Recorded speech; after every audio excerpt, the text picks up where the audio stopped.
should be good. Good evening, all. While I constantly forget to click in my game, therefore it doesn't work.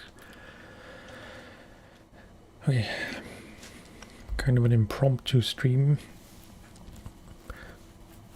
I wanted to stream earlier today, but you know, stuff got in the way.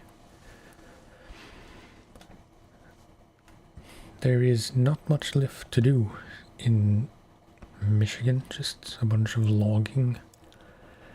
It's probably optimistic to say that I might be able to complete this stream. It's a bunch of stuff left for here. Long logs to Smithville. Medium logs to Drummond.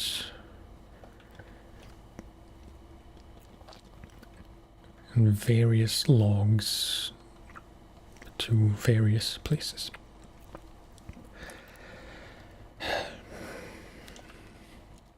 Let's just get going.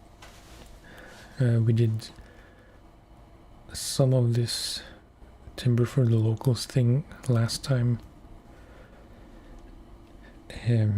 Currently here in Black River, I need to take 2 more medium logs here, so yeah, it's just a trip back and forth the long way.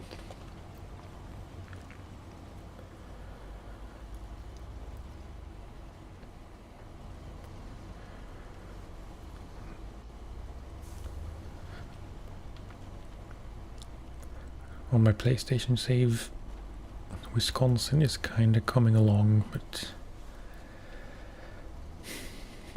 so far, like the first few jobs, like the first tasks in Black River and the first big contracts I did, not in Black River, in Black Badger Lake. Those were kind of fun for the most part, except for a few mishaps, which were completely my fault.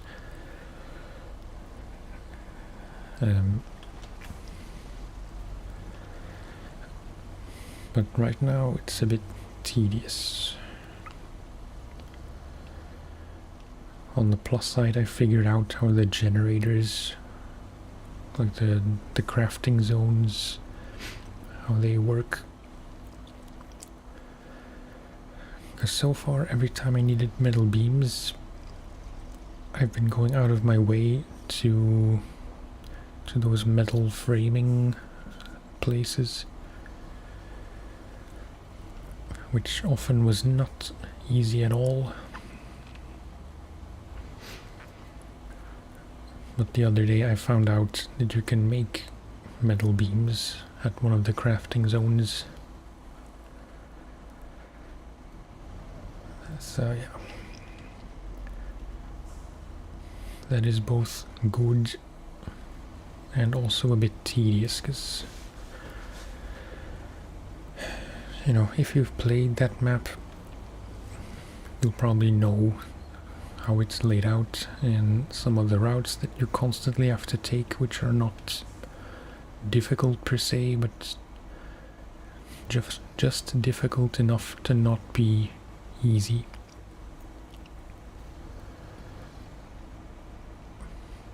And if they're easy, they're still slow. But yeah, it's kind of the deal with the game, I suppose.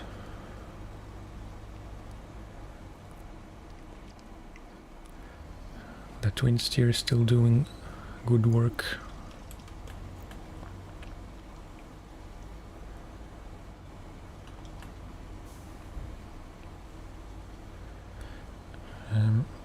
I think, yep, I was close to finishing the paper mill section C.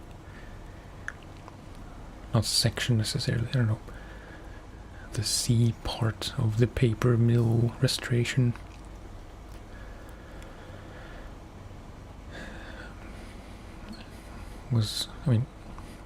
I thought I could just pick up bricks at the brick factory in the forest.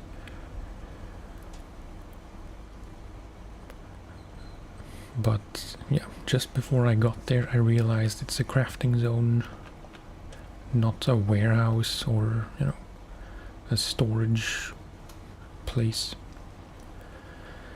So I have to make bricks, which requires cement, which I have to make at another crafting zone. And I have to make packed sand, which is at the quarry, which is another crafting zone. So it's a lot of crafting, which is not my favorite part in the game.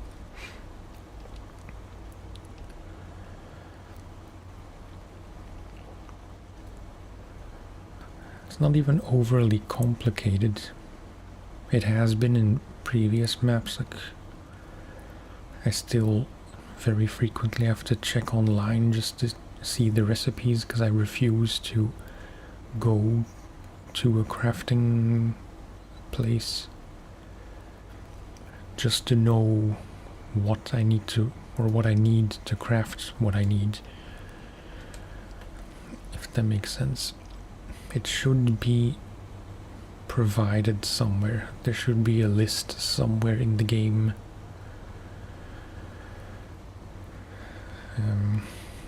I don't even care how they implement it, but in my opinion you should be able to check crafting recipes in the game without having to go to a crafting place. Small rant over.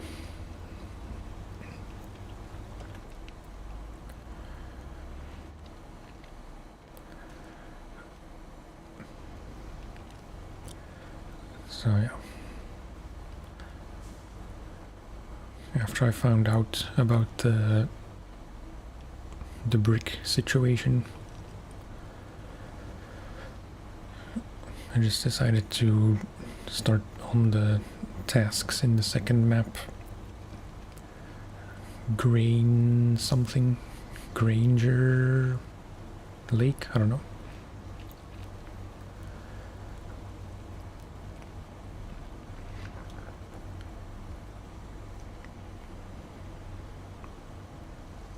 Infested.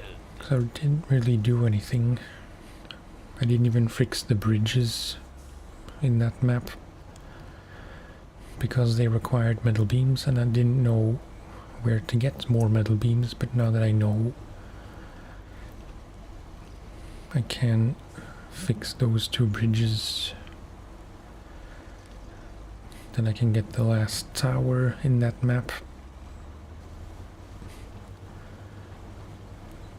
And easier access to the other side of Black Badger Lake.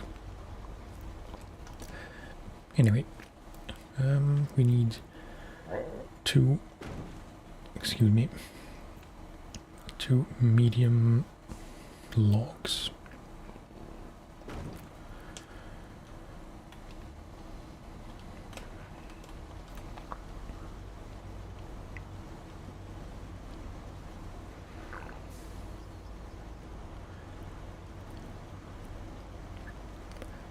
I just had way too much mac and cheese for dinner. Which is not the best time to talk a lot.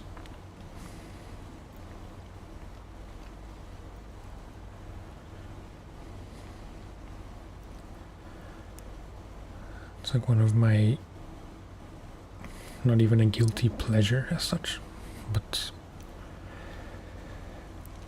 when I really don't feel like cooking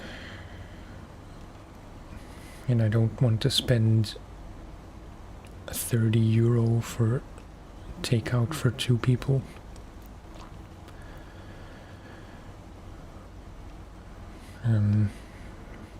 that specific mac and cheese from a specific grocery store is kind of a go-to. It's not even that good, but it's comfort food.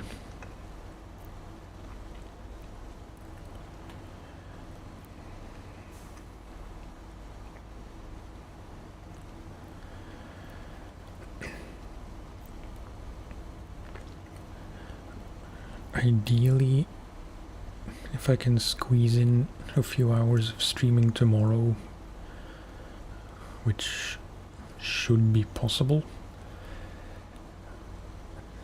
I think we might be able to finish Michigan fully.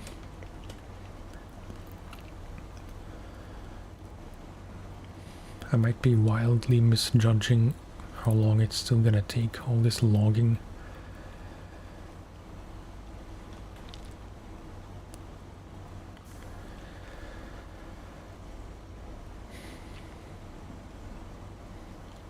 And after all the logging, like when all the contracts are done, I still want to do a round. Okay, can't get up this hill. I still want to do a round to sell all the trailers.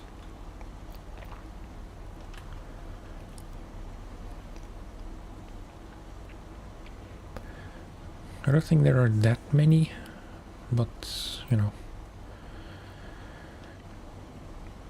can take a while.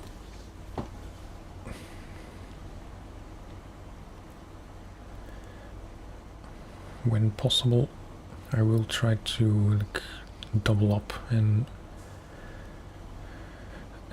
attach one properly and then winch a second one, so I don't have to do everything in one trip per trailer.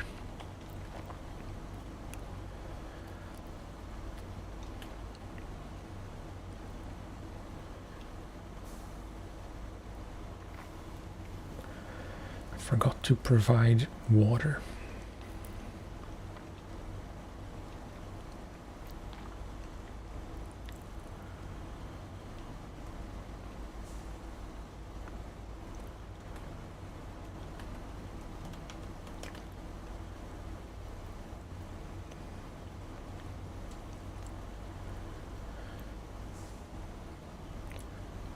On a technical note, I do want to use face cam more often in my normal videos. I don't know if that's gonna change much, but I like to think it would help maybe a little bit with performance.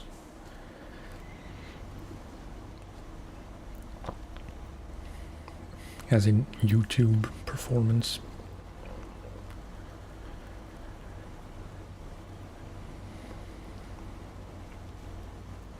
Used to be kind of an issue to even get facecam when I was still recording on PlayStation, because the only real option was to set up my phone on a tripod and, you know, record myself that way,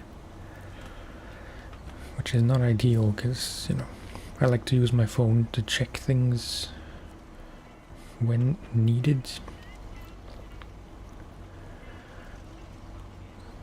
And I'm sure it can't be good for the battery to have it plugged in and recording for an hour or more at a time.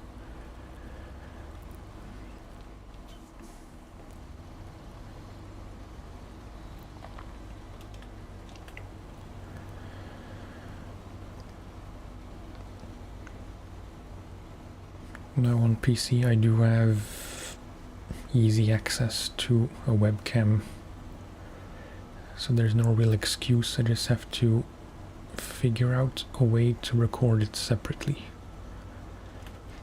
And by that I mean I know of at least one way to record my webcam separately in OBS. I just haven't tried it yet. And I don't want to experiment with it too much when I'm in the middle of whatever series of whatever game. Because then if that recording somehow is unusable,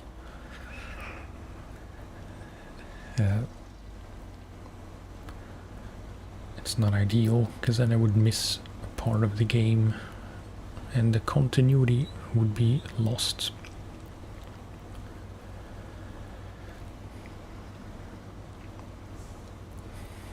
So I should just make a random video of whatever to try it.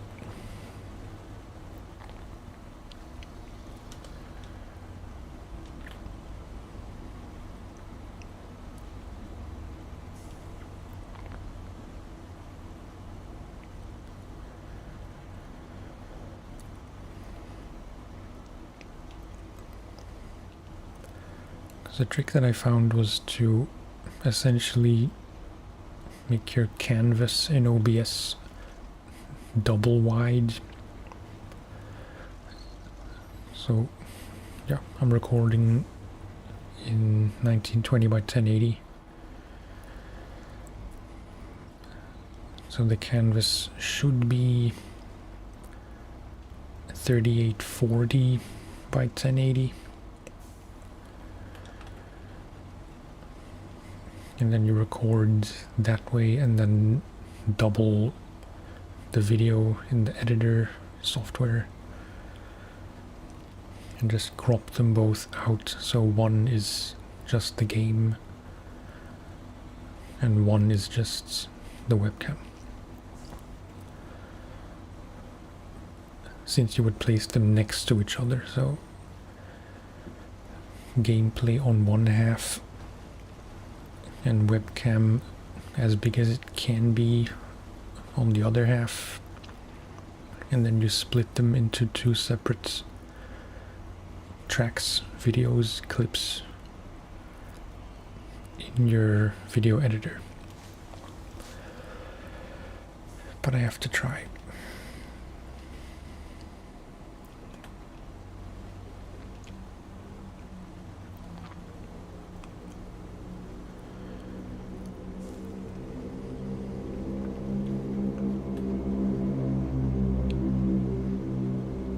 Apologies, loud scooter.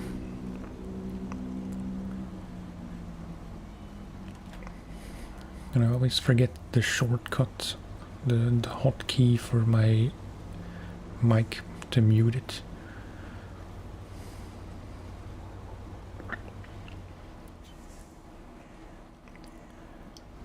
And I just don't have the presence of mind to mute it in time. Oops. Oh, so close. Although, yeah, no. Just clipped the invisible hitbox.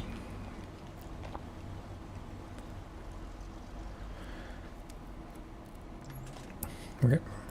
1 and 2. So that's it for the medium logs for this one.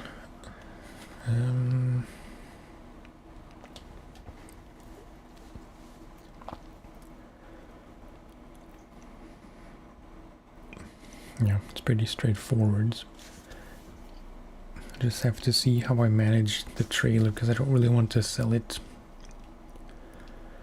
Like, if I were playing with full, like 100% sell prices,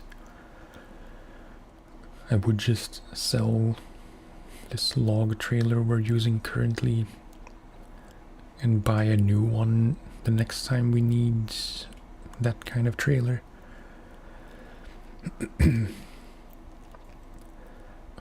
But now I actually have to think where I want to put it, because I'll have to pick it up somewhere.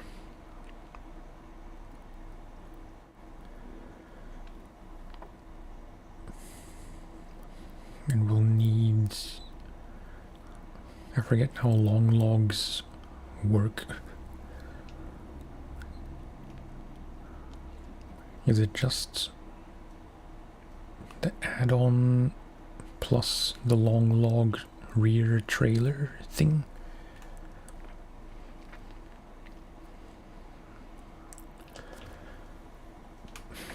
Just gonna leave it here somewhere in the middle of the street.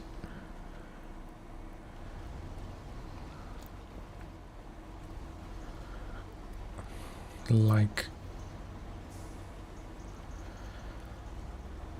somewhere here.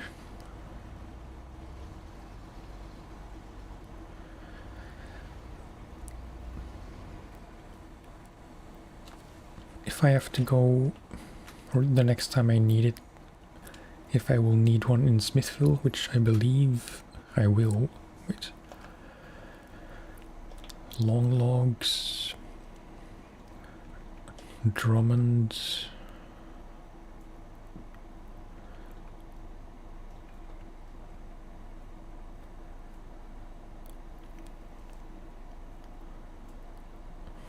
Where is Bill's house in Smithville?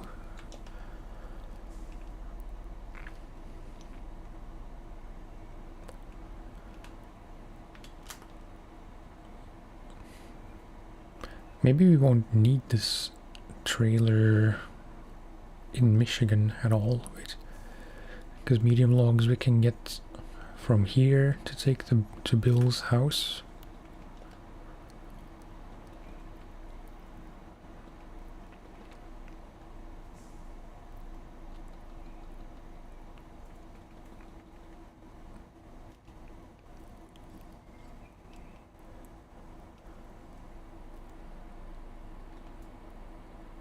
Wait, 2 to Bill's house.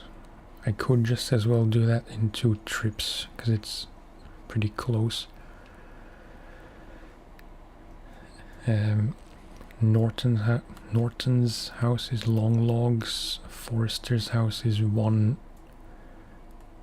medium, so I think I'm gonna leave it here for now, but I'm pretty sure we won't need this guy anymore. So recover, take this thing off,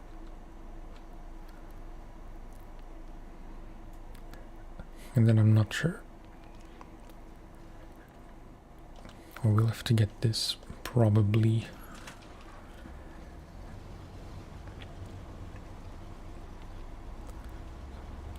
But I want to check the trailers because I know there's one new kind of long log trailer. One of the futon ones. Double logging semi. I'm guessing this won't take long logs, but it might.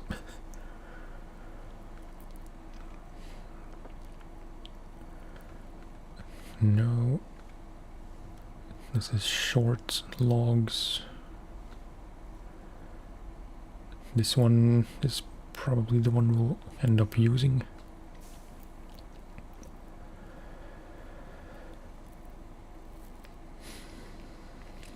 Or this, but I can't even see what it can take. Forward LS. Could this take 2 long logs in 1 trip?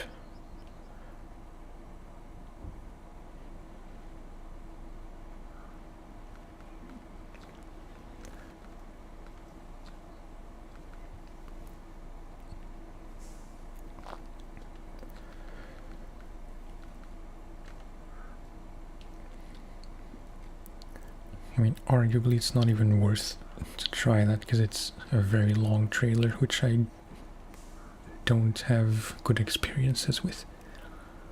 I think I used this one once, maybe twice on my PlayStation save, both with a lot of regret.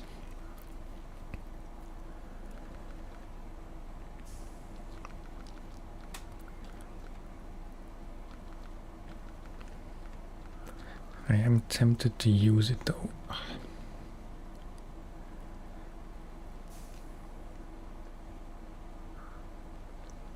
Hang on, just want to check.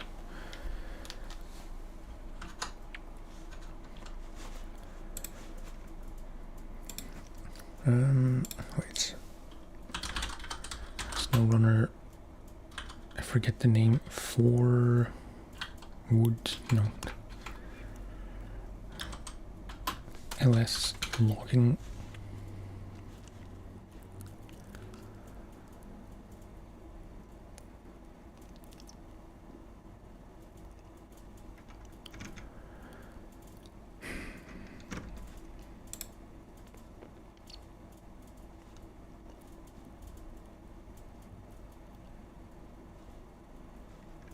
Can't find anything specific.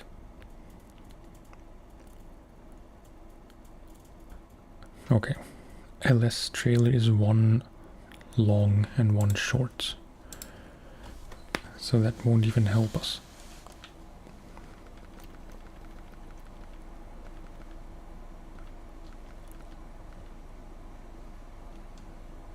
Yeah, that makes sense, I guess. So we won't be using this. I doubt you would use this much ever, because I can't think of many situations where you would use, or where you would need to take long and short logs in one trip. So we will in fact just need this guy. Meaning 3 trips.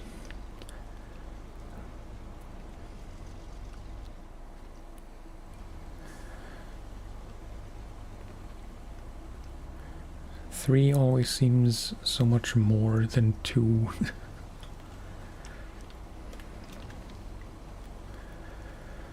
Getting pretty deep into the philosophy.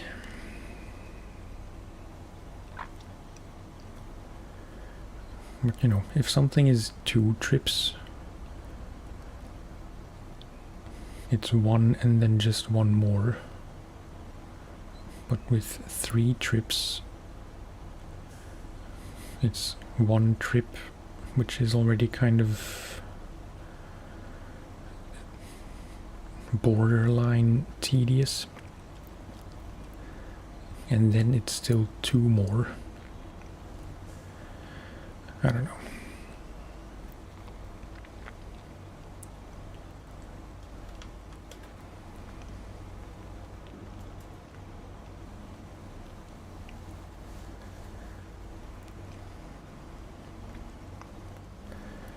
Depending on how much progress we make this stream,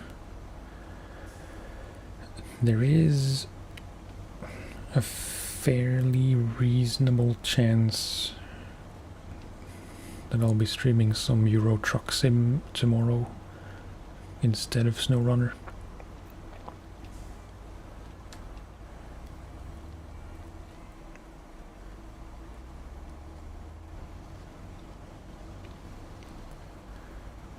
Yesterday I said that I'd prefer to finish Michigan first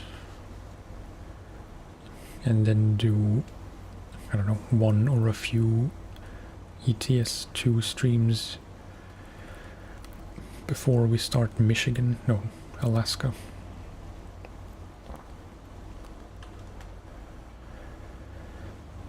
But I don't know, with all this logging, maybe I'll need a short break from SnowRunner.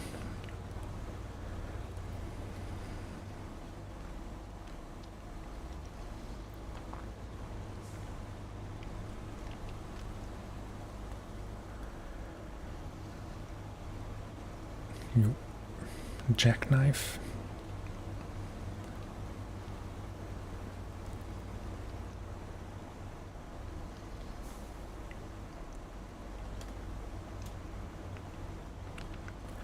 I didn't even consider the choice of truck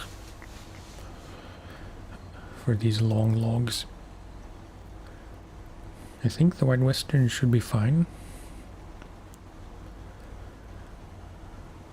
In my mind, 1 long logs is the same, if not less than 2 medium logs.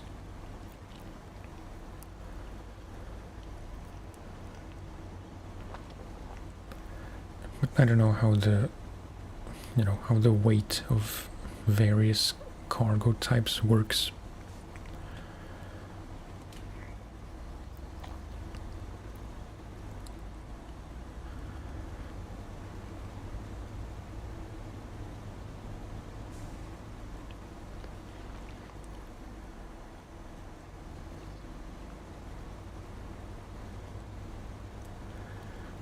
I'm thinking what other choices I have available. The Royal, obviously. P16, which I could have used for this, because I don't know how well it will work for long log jobs in different maps. Because I assume those will require, or those will be more difficult route-wise.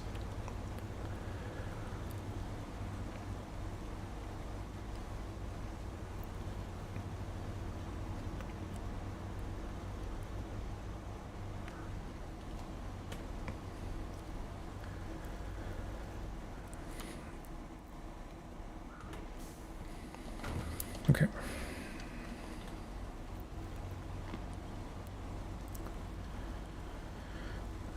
Of course, there is still the bug with the P16 log trailer, which, from what I read, won't be fixed until the next big update. Which might mean until the next season, which I don't know when that's coming out, but I doubt it's anytime soon.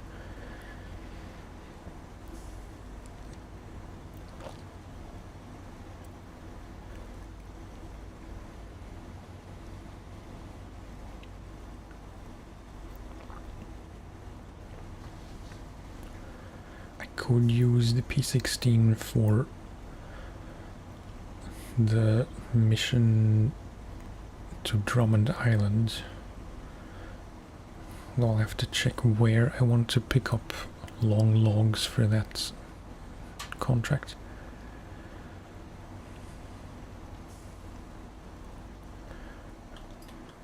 Wait. I have to check this now.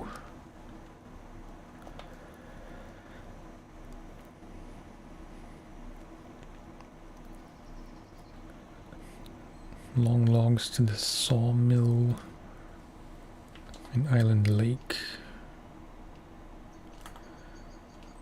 It's medium logs. Where do you get long logs?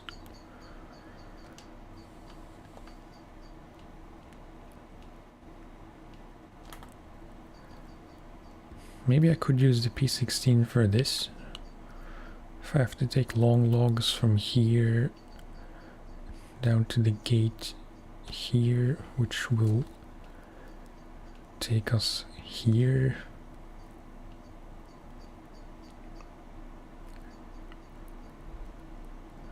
And then we have to deliver to there.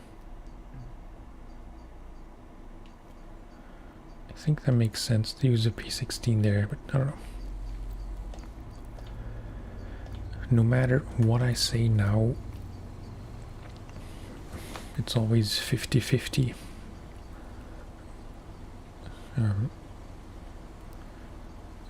It's a 50-50 chance I will change my mind by the time I have to make the decision.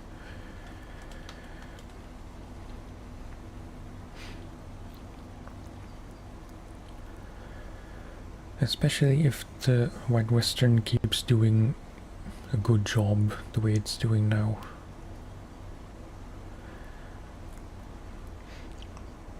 If it ain't broke.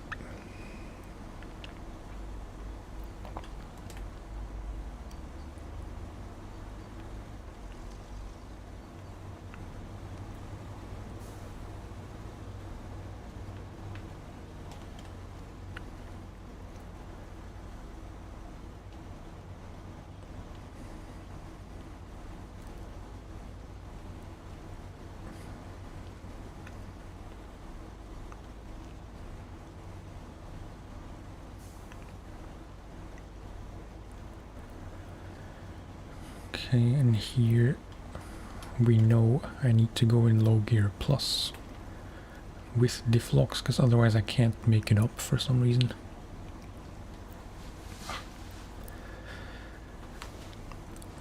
Might have to take a break for a minute just to go get some water after we deliver these logs.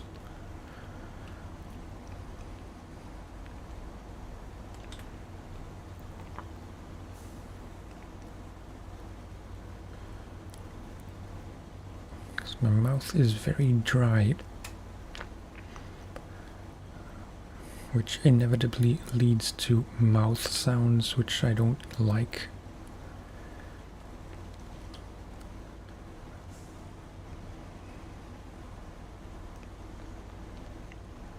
I assume some people really like them, but you know, I think they're a bit gross.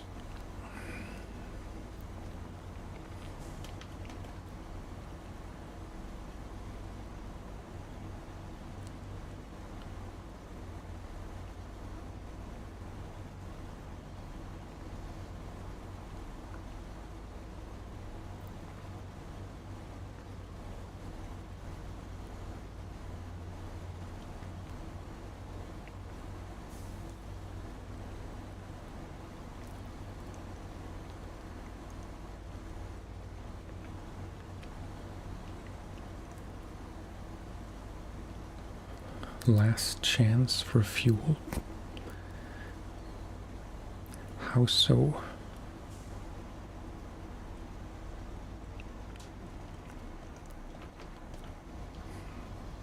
Like, does it mean that this fuel station is the last chance to refuel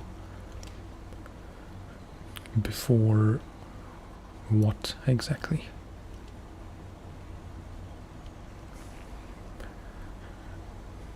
Not the last chance to refuel before you get to Black River, the town. I mean, 'cause there's a fuel station right out of town. What am I saying? There's a fuel station right outside of town.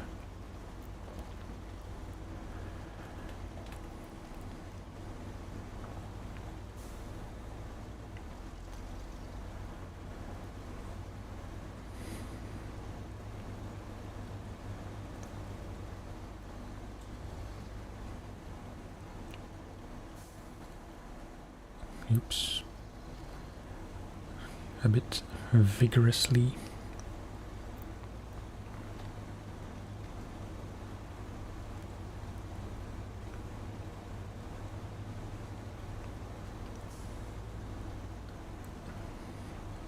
Let's go in first person. No, that's not first person, that's the horn.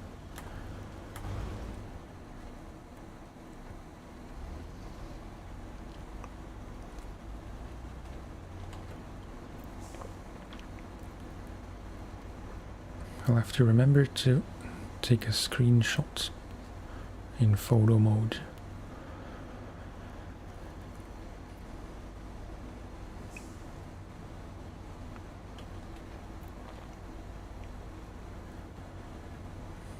Thinking where would be a good spot.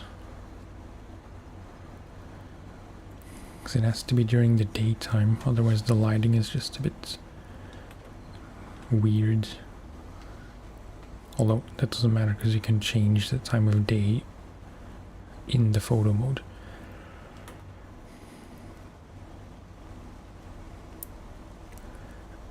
So maybe somewhere on this trail to the mill.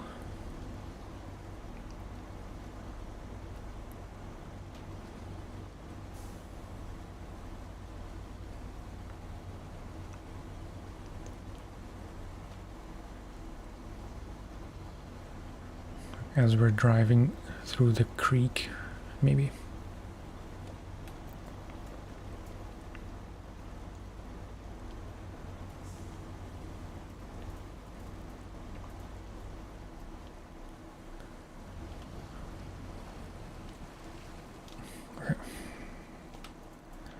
Let's have a look.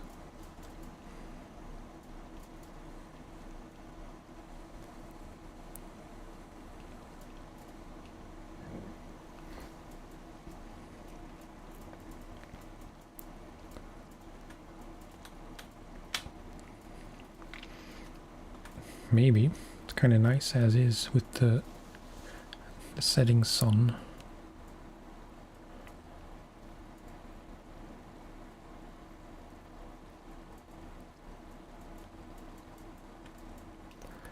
Just a shame about this rock.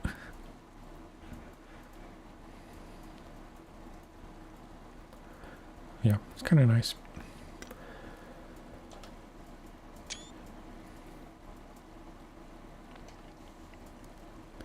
But let's see if there's a... ooh, yeah. A nicer time of day.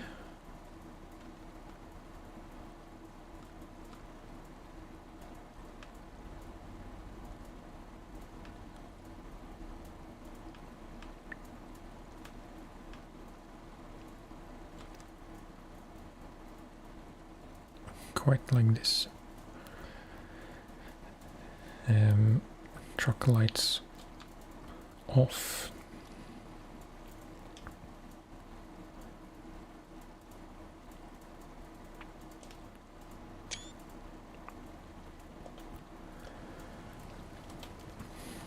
Okay.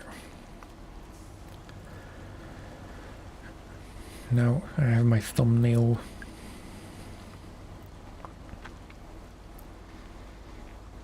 Hey man, how are you? It's going slowly, as you'd expect.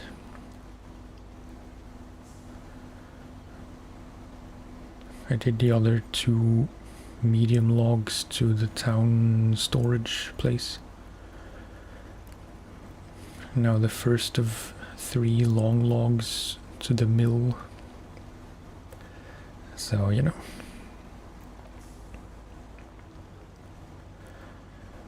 Most likely very optimistic that, I mean, why am I struggling so much with forming sentences? Most likely it's too optimistic to say we'll finish all the logging stuff today.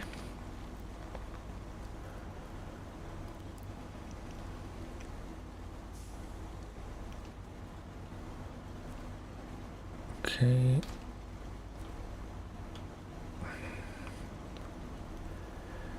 No need to stop.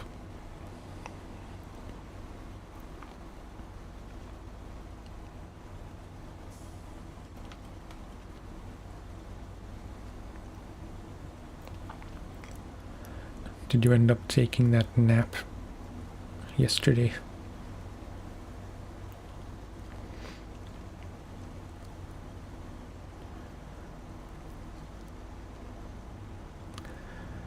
Oh, and I said I was going to take a minute to go get some water after we delivered the logs we just delivered.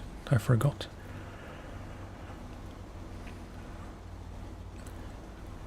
Where does that go?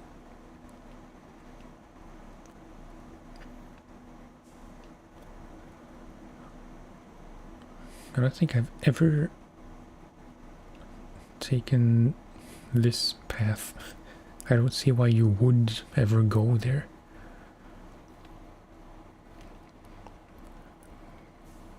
There are no tasks where you have to fix something here which forces you to go around. Not sure what that's about. Maybe it's just a random thing they added for no reason.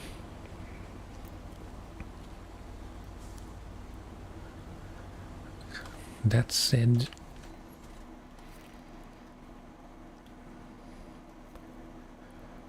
would it be utterly stupid to try and go through here in the P16 just for fun? It's not really that much shorter.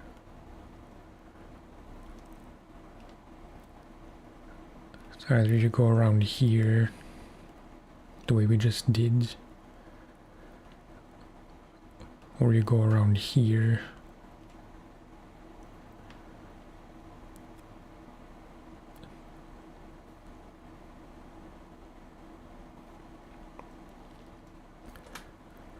just want to check ahead. I would like to try that, but I'm not gonna try it if it really doesn't make sense.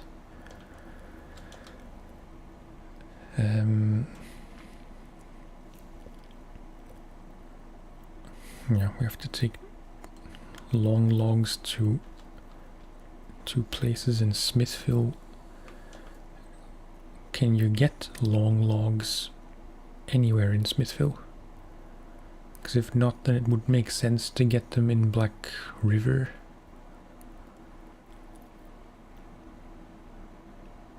Because this is just medium logs. Yeah, I think that's how you have, I think that's how you would have to do it.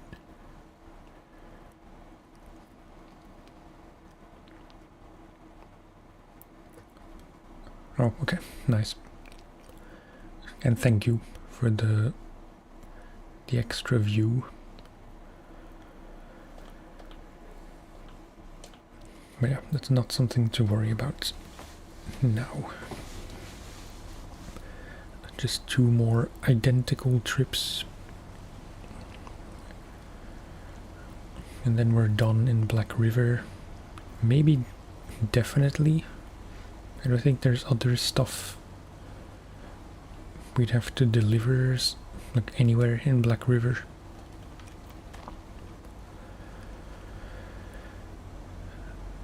So maybe then, after we do timber for the locals, maybe I'll try to round up all the trailers in Black River first, just for a short break from the logging.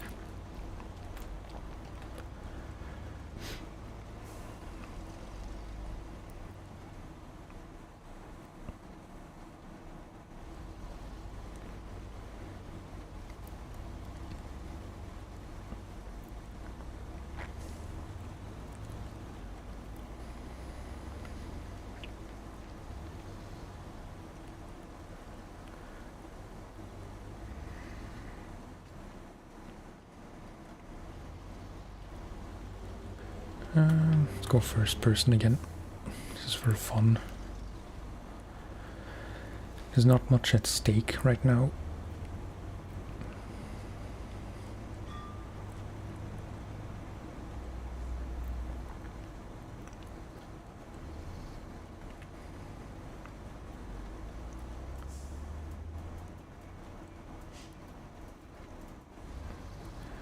I don't know if it was you who mentioned it, that you turn off the hands in cockpit mode. Maybe it was you, maybe someone else. But I remember saying that I don't mind the hands, but I think I want to take that back. Because when you're doing a lot of twitchy steering, it does get a bit distracting. Which I suppose it would be anyway, even without the hands. It's just the movement of the steering. Wait.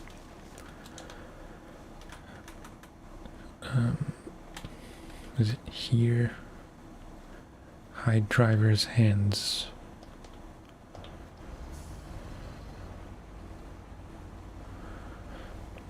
Yeah. It's a tiny bit immersion braking, maybe, but there's less erratic movement on the screen.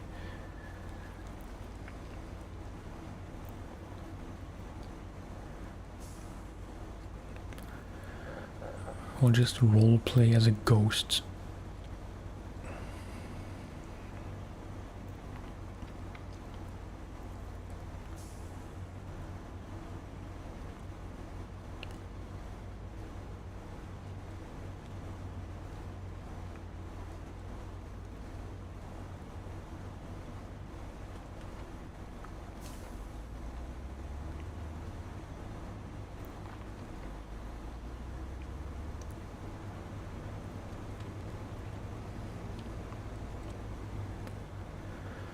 yeah.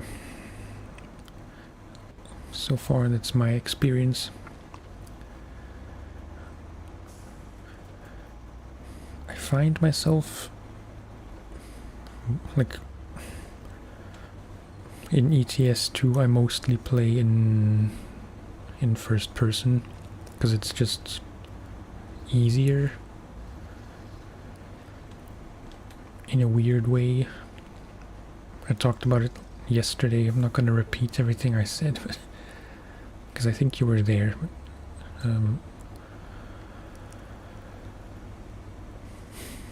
For some reason, for various reasons,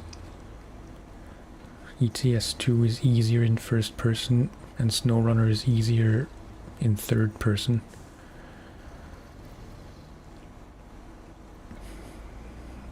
Except parking in ETS2, I always switch to third person.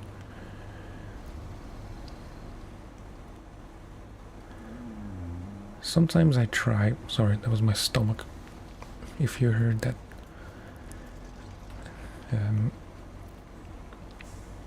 So far, I think I've done like 10 to 15 quick jobs. And so far, I've always done them. I've done the parking the difficult way and not the automatic way.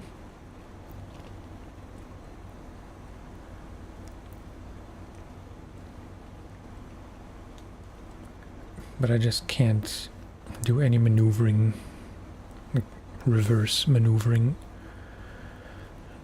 in first person. Okay, just wanted to check. Because I do like, or I did like in ETS during the driver lessons, that you can look out the window, and I wasn't sure if you can do that here. You can.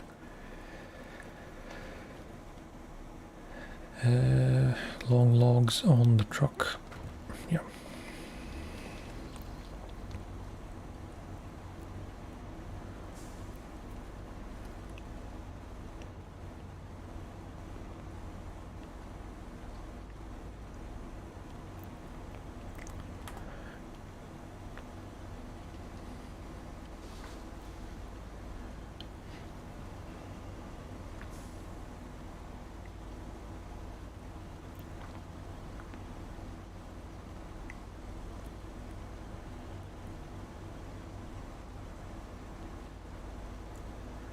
I'm pretty sure you don't see the hands in ETS2. Now I'm wondering if I'm just confusing both games. Because I'm kind of playing them both equally.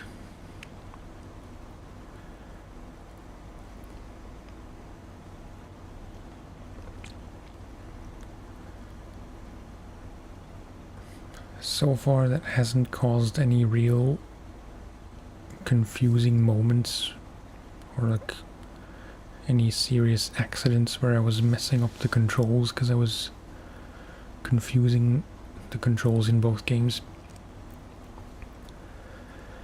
I'm sure that will happen still.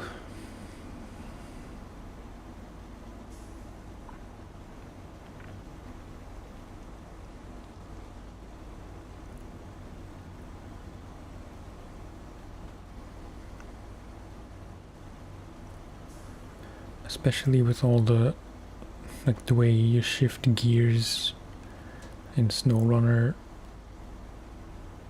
as opposed to ETS. I play on the, I forget what it's called, the real automatic setting.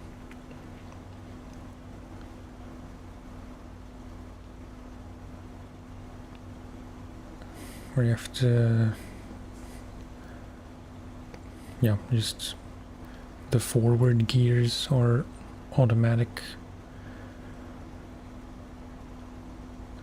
reverse is manual and also with R2 instead of L2.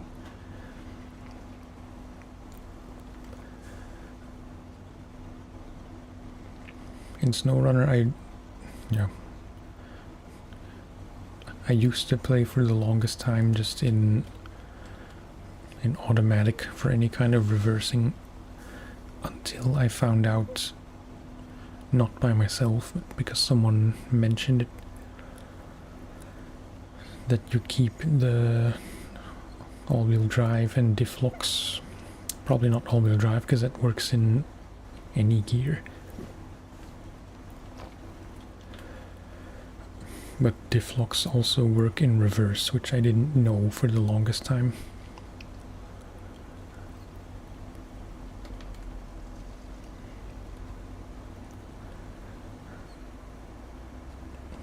So now it just depends where I am, if I use the reverse gear or reverse in auto.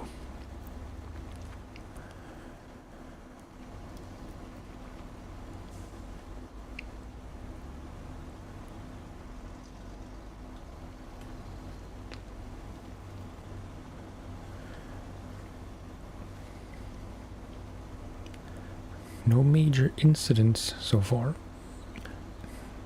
or minor ones. No random suspension crashes.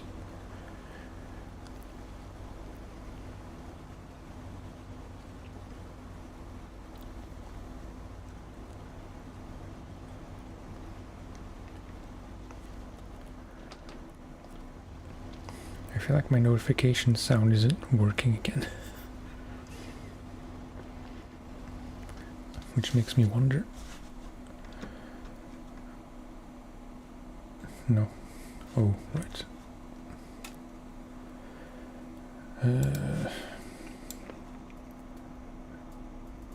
I wasn't paying attention if the chat on screen was in a very weird place.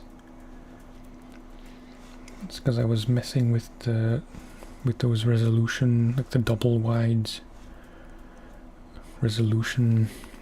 It's very boring. I'm probably not gonna explain it again.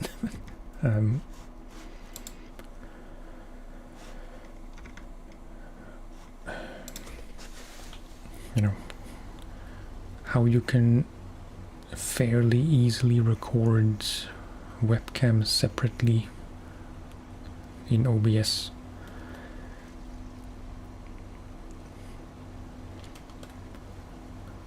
By having your canvas in OBS twice as wide, and then your game on one side full screen and your webcam on the other side also full screen, or as close to full screen as you can get it.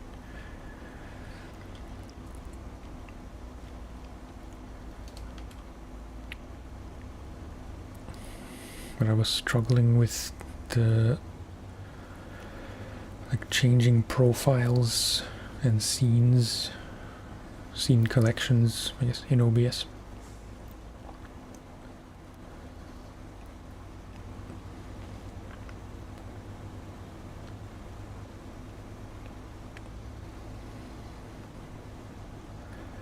Because apparently when you duplicate a profile, I don't know if you use OBS to record, so maybe this is completely irrelevant to you. But I feel like it's not very well designed in OBS. When you change profiles, or when you duplicate a profile, then both duplicates of, both copies of that profile, the original and the duplicate, they're still linked. So if you resize sources in one profile, they also change in the other one, which is strange.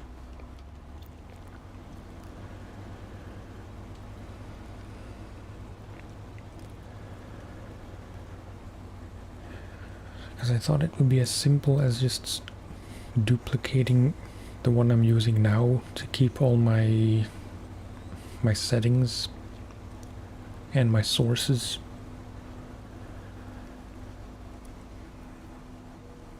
And then just make the new one double wide to try that separate webcam trick.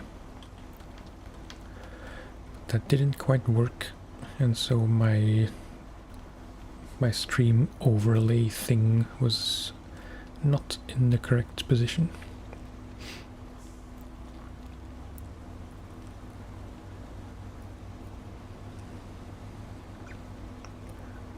And again, I forgot to check.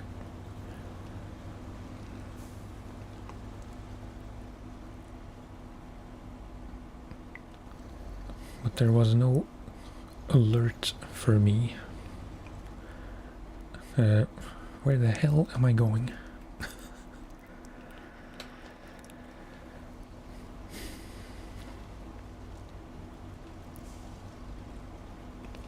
Yeah, I'm not gonna turn in here because it's a bit tight with those construction things.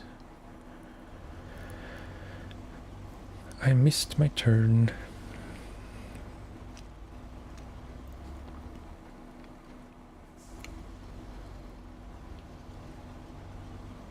I didn't miss that person's mailbox.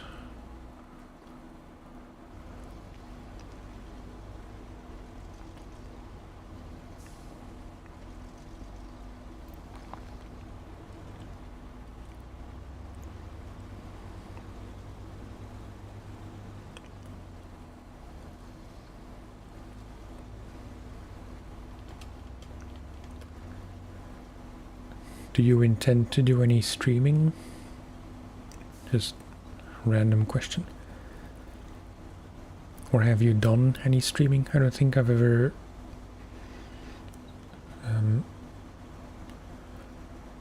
oh. Dude, sentences are hard. I don't think I've ever been notified of you going live, so I assume you're not streaming often. Just wondering if you had interest.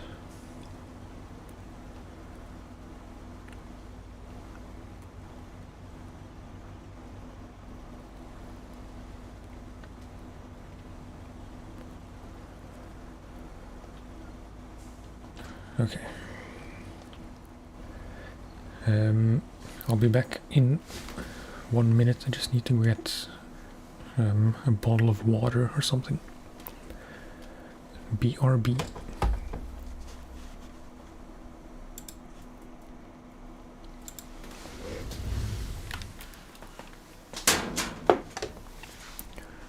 Sorry, I muted the wrong thing.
apologies for that clang. Instead of muting the mic, I muted the game audio.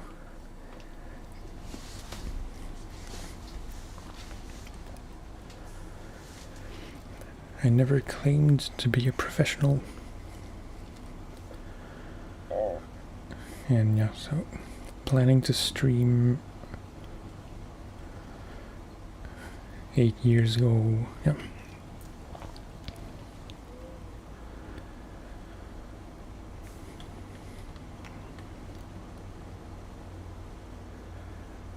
Would be nice. I mean, I definitely try to watch whenever possible.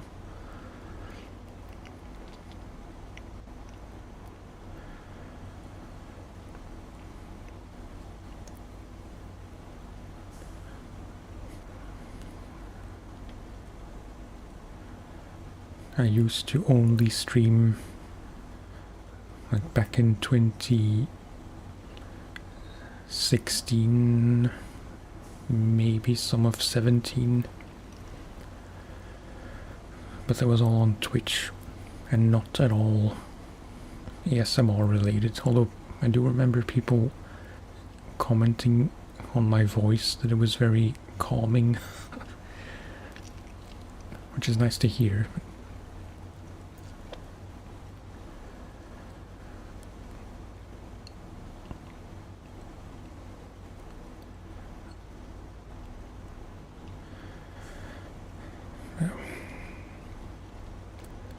I think making videos and streaming complement each other very well.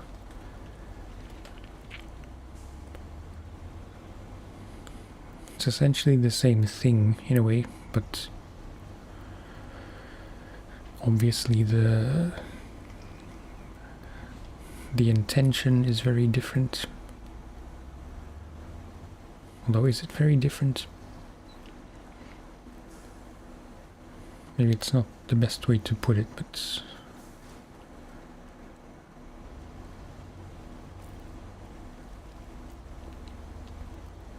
it's a different vibe is the best way I can explain it, and I both like them. Some days I don't feel like talking to anyone, and I can just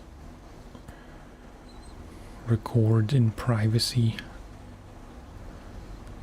and, you know, edit in privacy, obviously.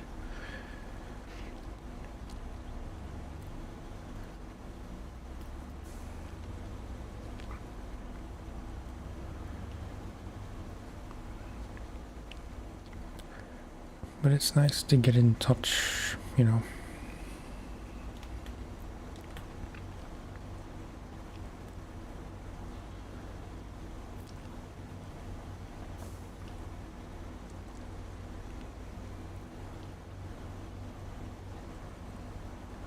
Can be.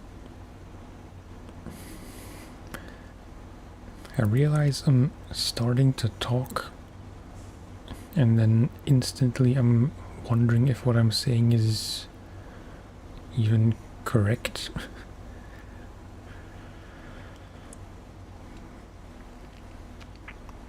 I was gonna say streaming can be more demotivating than making videos.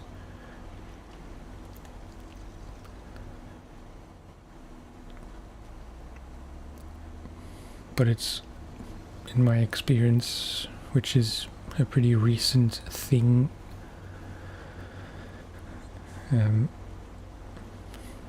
it's only really demotivating if you can see how many people are watching. Because in my case, very often, although it's been getting better, which is good to see,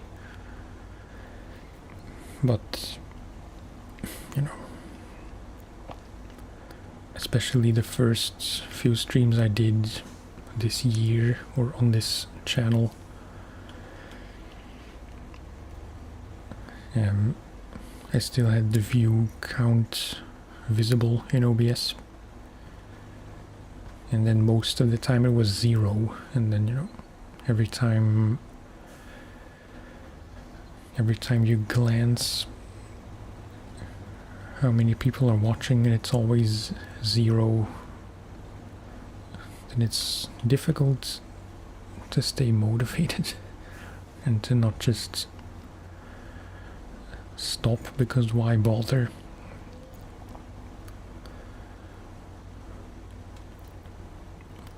When actually, you know, it's not so much, how to say, I'll answer your question first while I gather my thoughts. How long would you say a stream should be? I mean, it varies. I think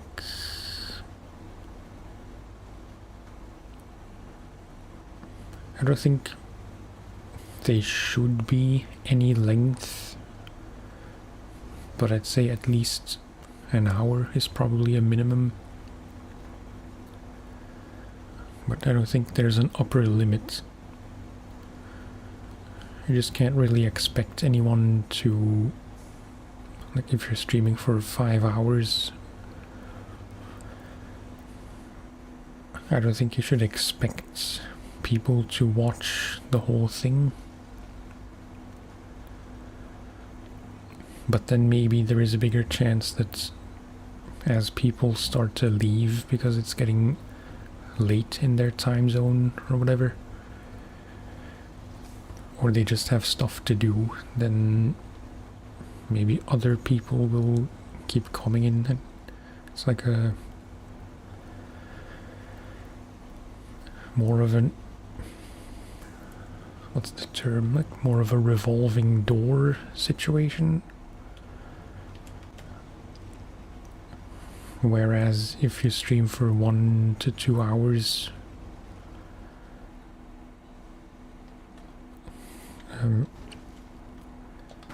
maybe it would help a lot if you announce it in time so people can prepare, and then if they can watch, they might be more likely to stick around for the whole stream. I don't know, just speculating.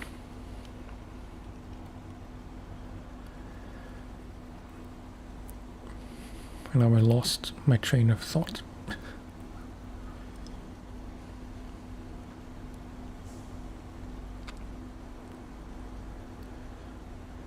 Feel free to help me out what I was talking about before, when I said I would answer your question first.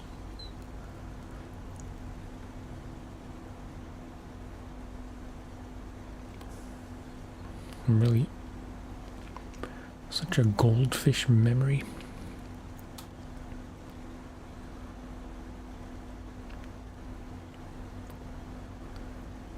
Right, I think I was talking about the view count thing.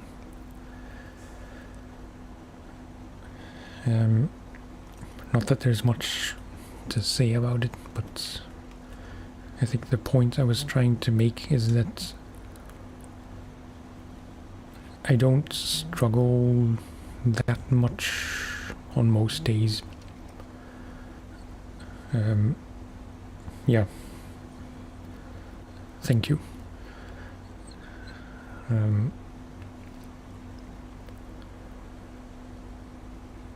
Most days I can just talk to myself.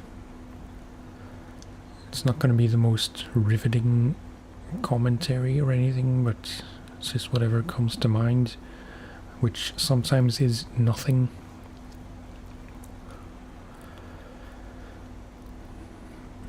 But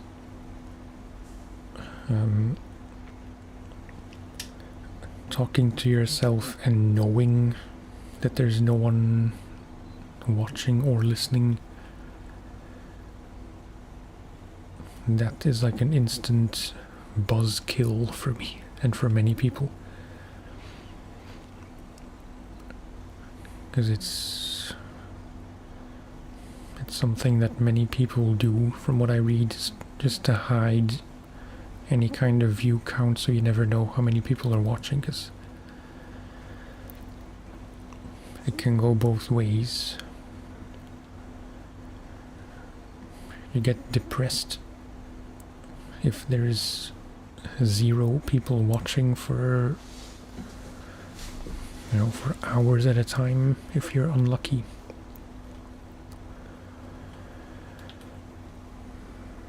But similarly, for me at least, if I would know that there is suddenly 100 people watching, I'd get equally self-conscious.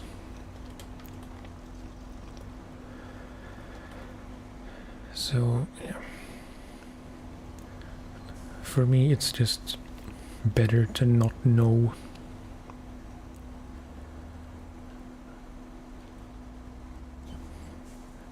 Even if it then still can get a little bit demotivating afterwards, when I end the stream and then I see that no one was watching for the last hour or however long.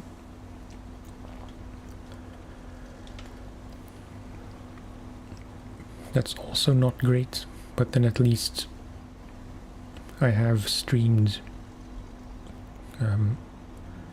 while not worrying about it constantly.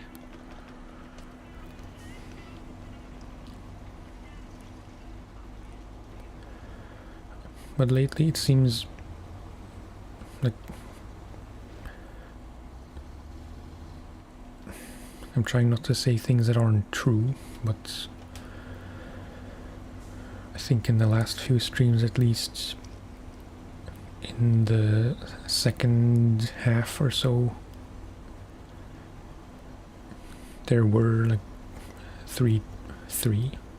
No, I'm really falling to pieces. I said 3, which sounded wrong, and I was wondering if I should have said tree instead of 3 when I meant 3.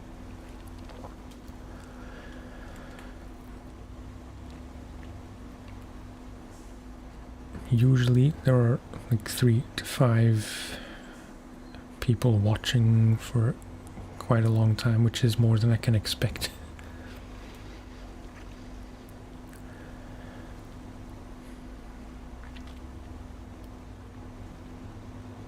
Just to say, I don't mind lurkers. Because from experience, people who actively chat aren't necessarily a blessing. I'm not talking about any of the streams I've done on this channel. Like, there haven't been any viewer related incidents or like, trolls.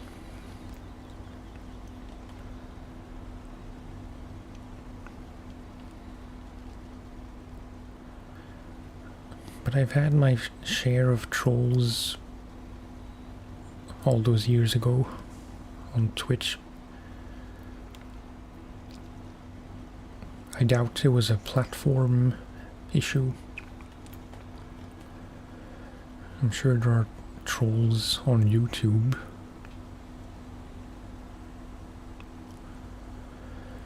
Okay, now don't go straight.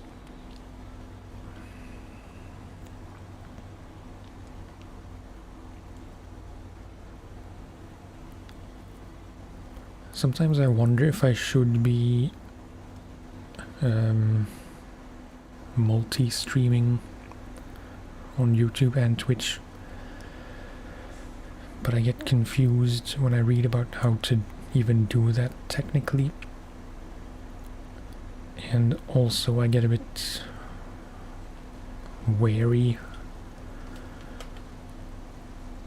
when I read about whether or not you're allowed to multi-stream.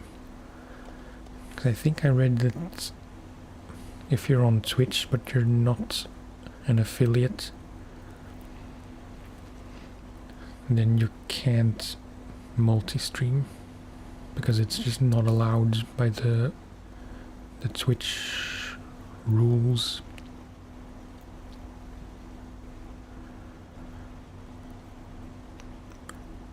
That said, assuming my old Twitch channel still exists and hasn't been deactivated because of inactivity,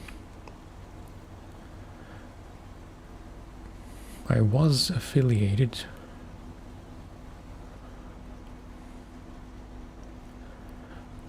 I don't know if I could easily change the name to Odd Mush. I'm pretty sure I changed the name, but I don't know if I just changed the visible name but not the official name or something. I don't know. Okay, nice. That's a good chunk of money.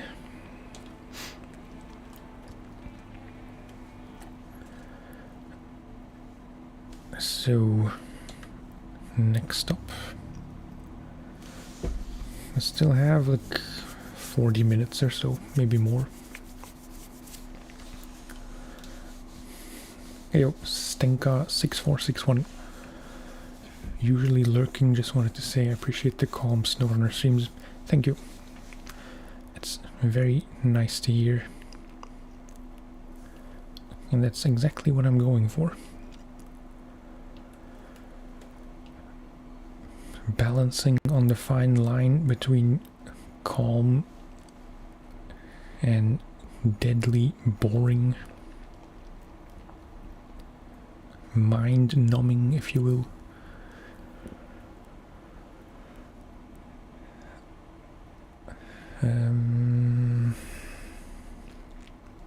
Yeah, this I guess. I probably shouldn't go into the quarry with the P16. It's just all around a terrible idea. So we'll use the White Western for that one as well, I guess. For these ones, I suppose I could try the P16.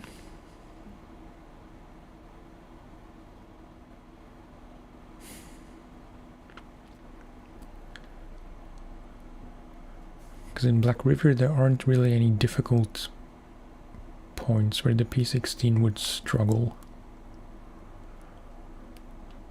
It's just here. Like up to the farm shouldn't be a problem. Getting from the farm to the drilling sites is a bit more iffy. Should still be doable. I just don't know if it's worth the extra trouble.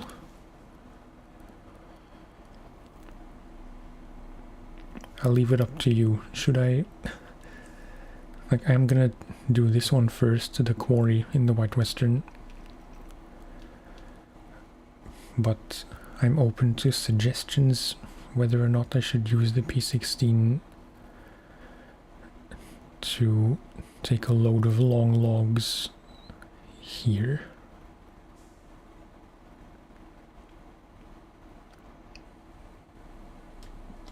And if so, I'd like to try and go through here just once. I know it's a bad idea. I just want to try. Which I guess answers my question, but the question remains. Okay, so we need one more trip to the same logging station here, the one we just came from.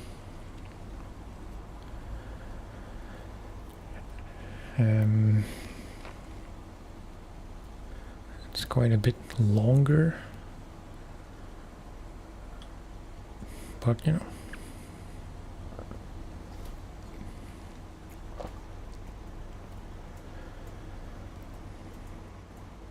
not 100% sure.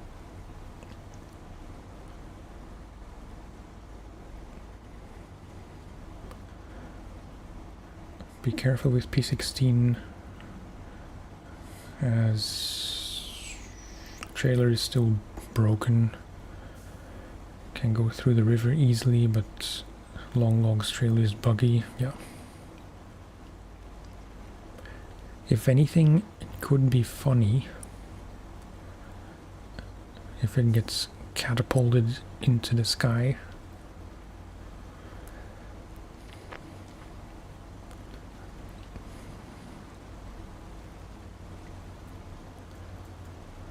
There is also the money factor, because I'd have to buy the add-on, like the front thing. I assume it's paid, might be free. But yeah, I have to buy that. I have to buy the P16 specific rear trailer thing.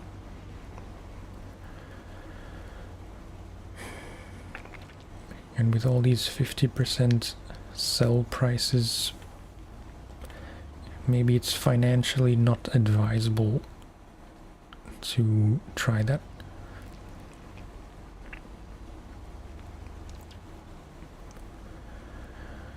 In short, we'll try to do everything with the White Western.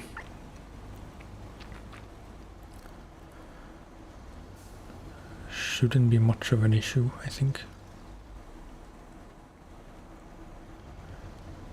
Maybe in Island Lake I would struggle a bit more.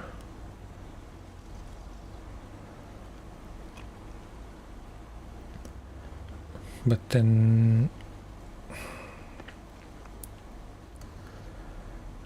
perhaps the Royal could take over.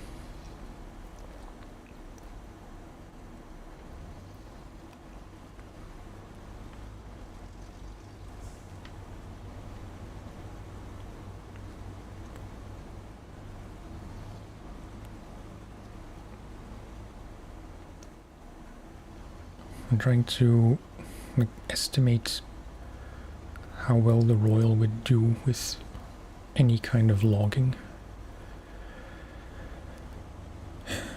Because it has all-wheel drive, it doesn't have diff lock, which currently with the White Western I find I need quite often.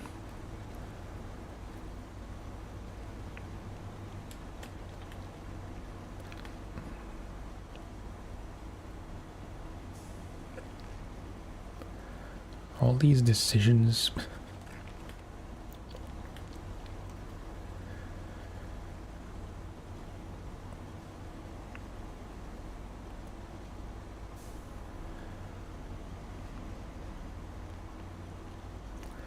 Maybe just for fun, I can take the P16 from the Smithville garage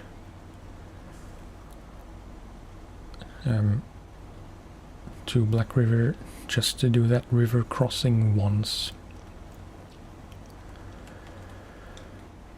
Because if I don't try it, I'll never know how easy or difficult it really is.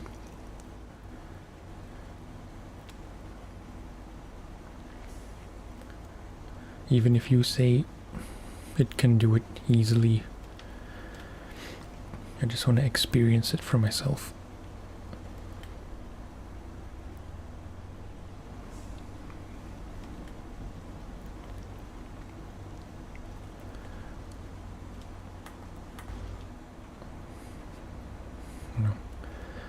Wanted to check if there are windscreen wipers.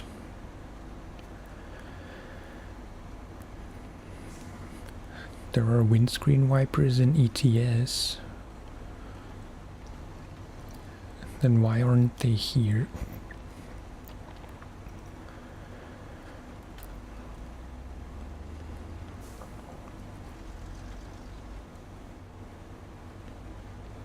in case my delivery wasn't good, I was just making petty comparisons between ETS and SnowRunner.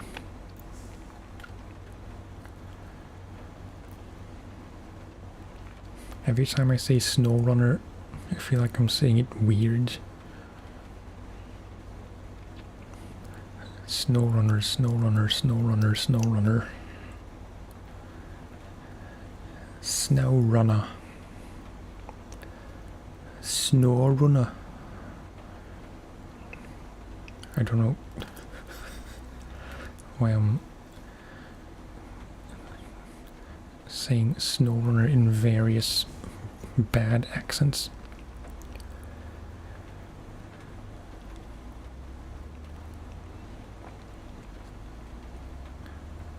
Trying to think how you would say it in Northern Irish.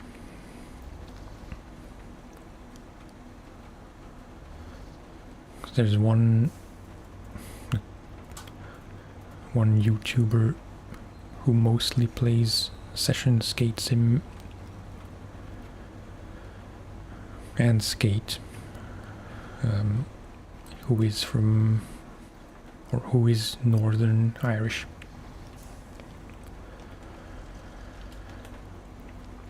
It's a weird accent, but kind of a fun one.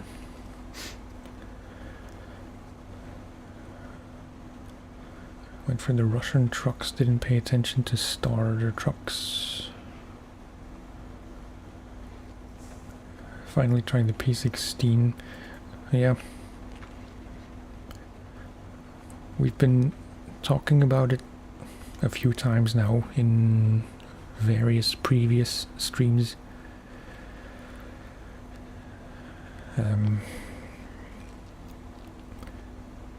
P16 is kind of a weird one because it is very good at specific things. Things which you don't have to do very often.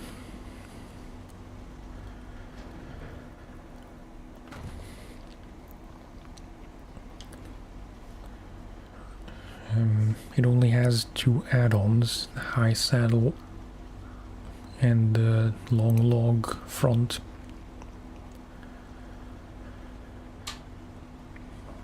I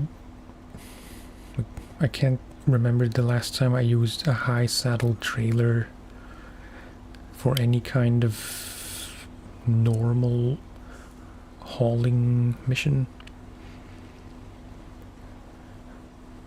It's always 2-slot flatbed add-ons or the twin steer or sideboards semis or any kind of semi, like 5-slot semi-trailer.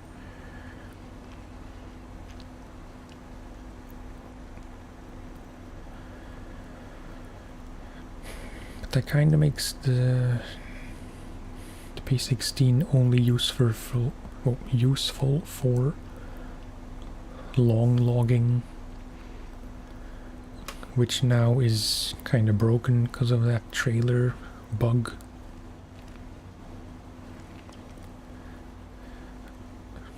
Rendering that whole truck kind of pointless, which is a shame because it's a cool looking truck. It sounds cool, it's huge.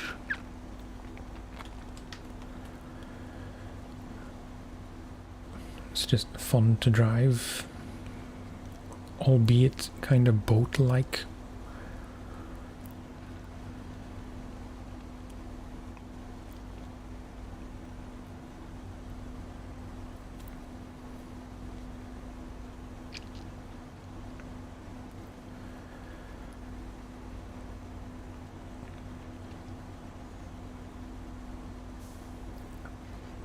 I tell a lie, because I have used the P16 at least once with just a normal tow trailer, which I have to remember that you can do, because I think I didn't know for a very long time that it can take normal attachable trailers. The thing is, I don't really like to use four-wheel trailers because I just physically can't reverse them. It's forward only.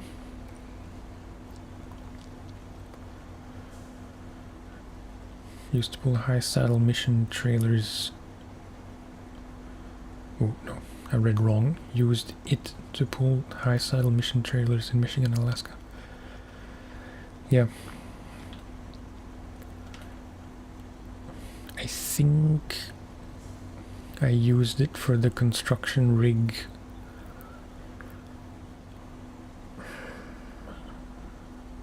No, did I? I know I was thinking about using it for the construction rig from the port to the drill site here in Black River. But if I recall, I ended up using the White Western. Chill, if you remember more specifically. I think you were there.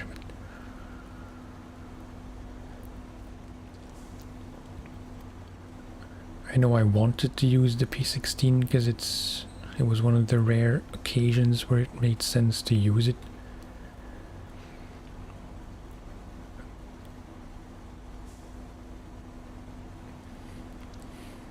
I'm really trying to remember. I'm 99% sure for the big rig, the construction rig from the factory in Black River to the drilling site, I used the White Western. Just because I was worried that the P16 would get stuck awkwardly.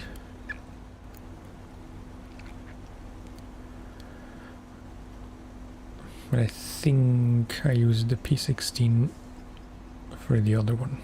Maybe not.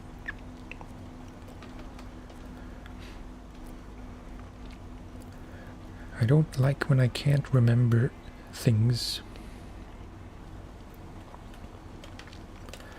Makes me feel old.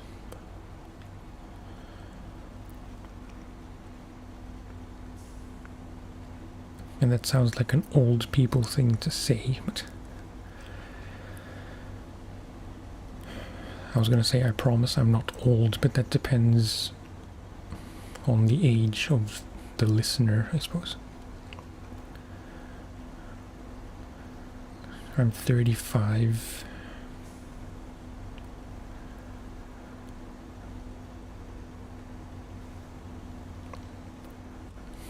I know some of the people who tend to watch the SnowRunner streams pretty frequently. I know some of them are older-ish. It's kind of an old guy's game, I suppose. Especially based on based on what you read on Reddit, it's a lot of truckers, IRL truckers, who love SnowRunner because it's basically their job in a game.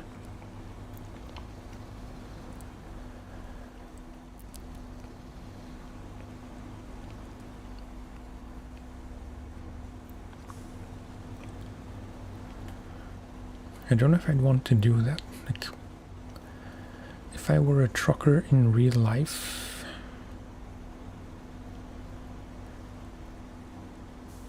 oh, White Western, yeah. I remember really struggling to decide, but I forget exactly how it went down in the end.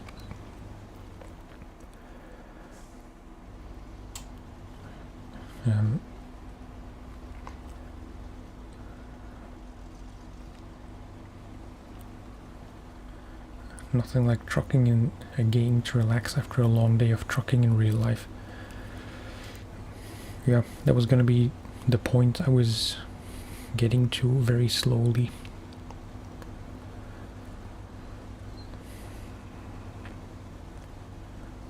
If I had a difficult and stressful job in real life, I assume trucking is generally pretty stressful.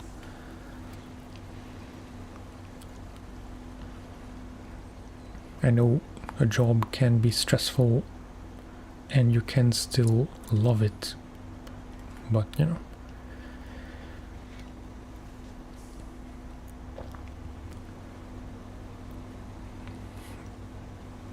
I don't think if it were me, I would want to play SnowRunner all the time when I was not doing my job.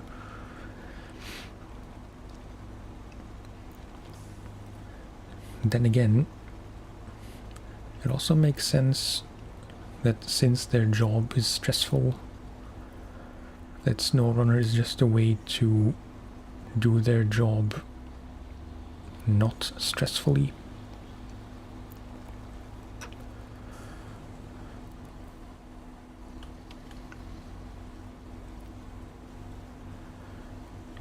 Like how a pilot would play... What the hell is the name of that game? Flight Sim. It's the most obvious name, and still I couldn't think of it.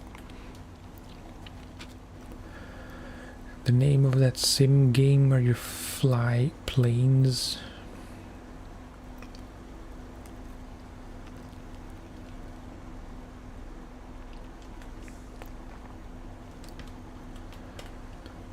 Aviation recreation game.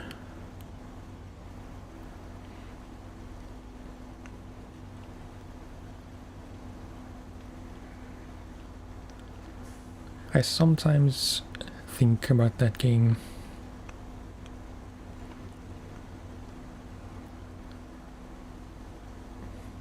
It'd be weird if I left it there.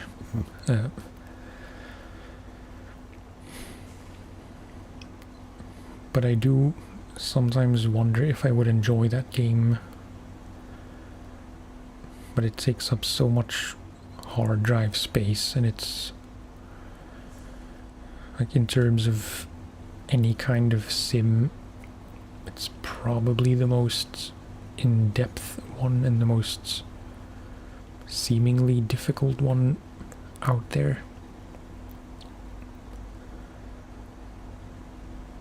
I suppose you can tune it in terms of difficulty to what you want. If you want a more casual thing, experience, or an actual sim experience, just like in ETS.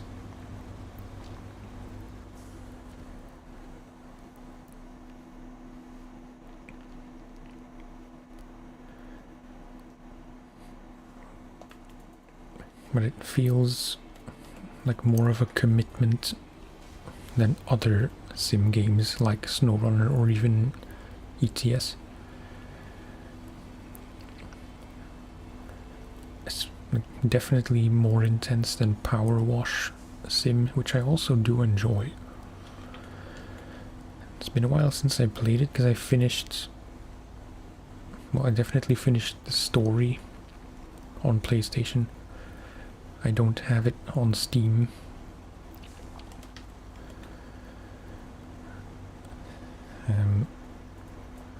I finished the story. I'm pretty sure I finished all the free DLCs.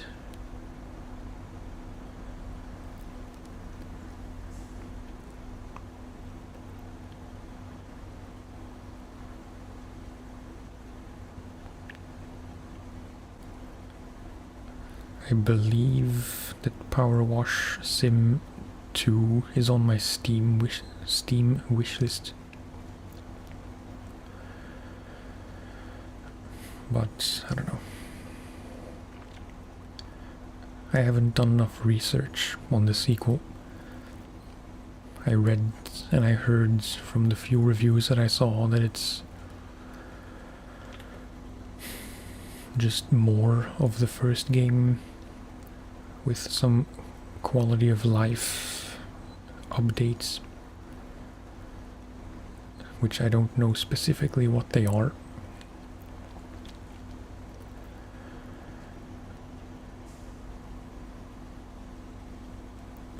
But I don't know.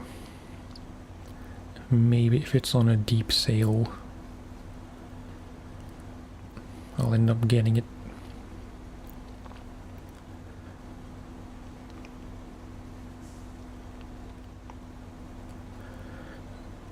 Like Flight Sim is more of a pilot student tool than a video game. Yeah.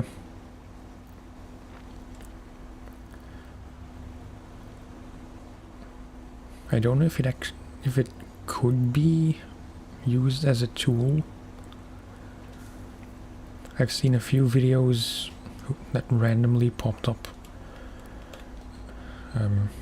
Probably less randomly than I think, but still. Where I forget the setup of those videos, but it was like an actual pilot who had to fly from point A to point B,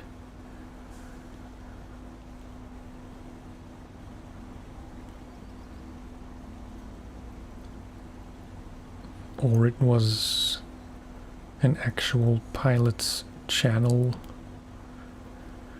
who had a non-pilot in these videos to fly planes without experience. I don't know.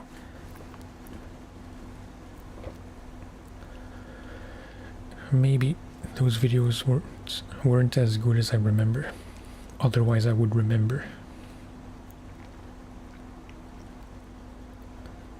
But then again, goldfish memory.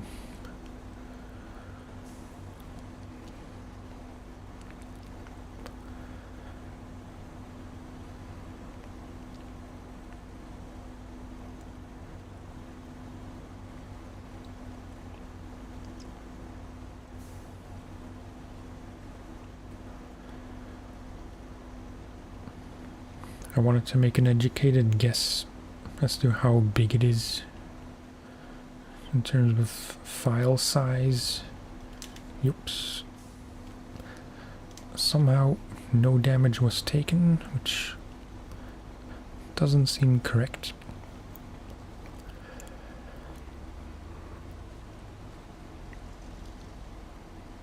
But I mean, without exaggerating, it's gotta be at least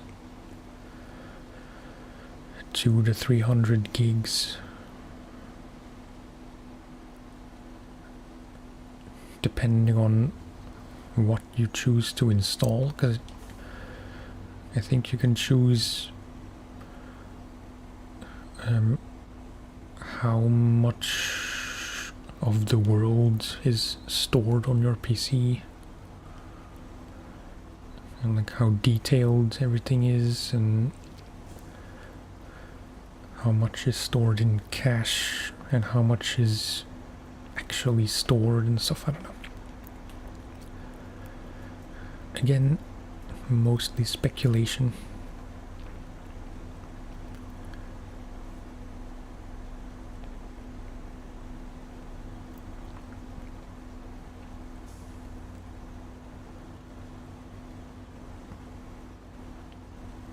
Isn't Red Dead Redemption 2 like 250 gigs as well? At least 150.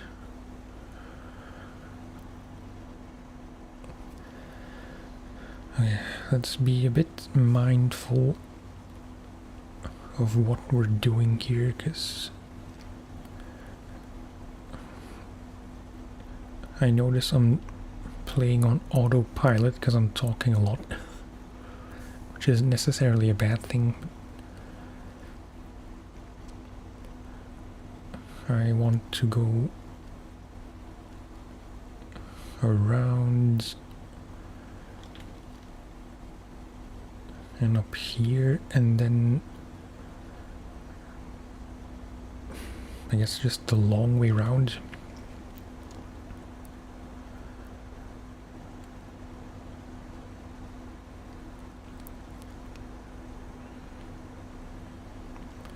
Luckily it's just one thing to the quarry.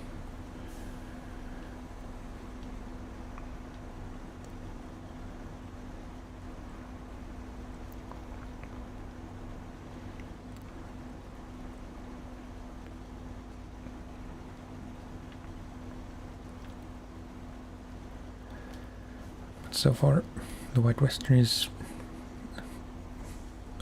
performing like an absolute champ, which is no surprise, but you know. Incidentally, not that I need another kind of expensive hobby.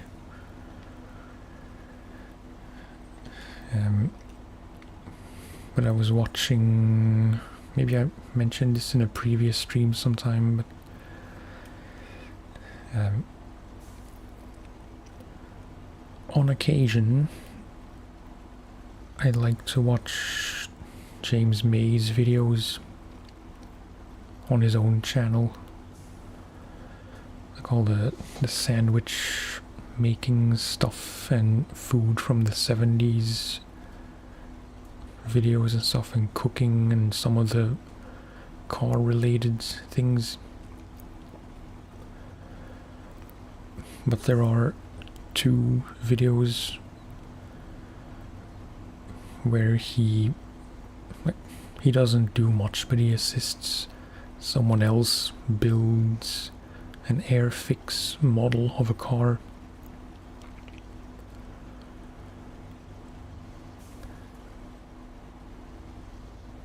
Which got me thinking if it would be fun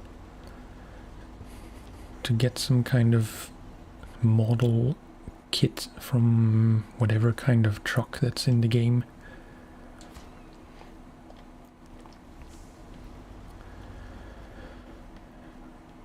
I think I want to get out the shorter way. So I started looking online and very easily found a model kit. I don't know the scale, but you know, a model kit of a White Western. Hard to say if it's the exact same model, but I think it was White Western 4964, like this one. Or at least as accurate as it could be, as close as it could be.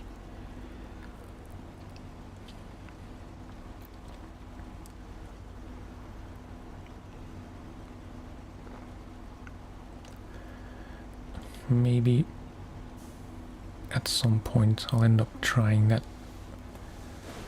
I know my brother used to be really into model kits like that. I say that, I can't remember more than a few that he used to make, but he was into it at some point. He had like a, what's it called? Is it a Chinook?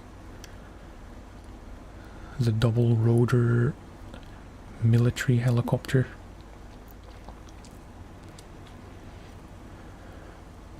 And some kind of jet fighter.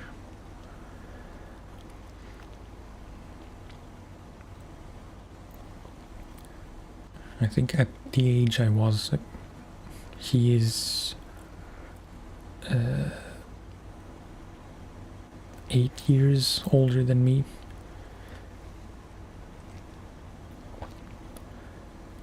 So at the time when he was into that stuff, very likely I didn't understand what the point of it was, because the wheels didn't roll and you couldn't actually play with it. I didn't grasp the concept of display toys.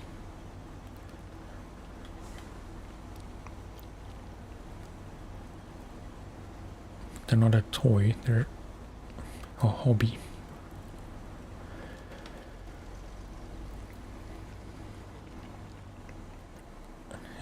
I just want to see, because it seems odd to me that there's only one place in the whole of Michigan where you can get long logs. But that's obviously one. This is just mediums. That's not that, that's a trailer. That's mediums. This doesn't even have logs, even though it's called a log station. It's false advertising. And yeah, this does have long logs, but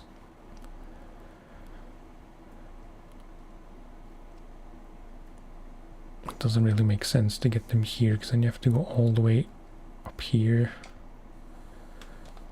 and then you end up in the crappy part of Smithville. Maybe for the quarry it makes more sense, but you know.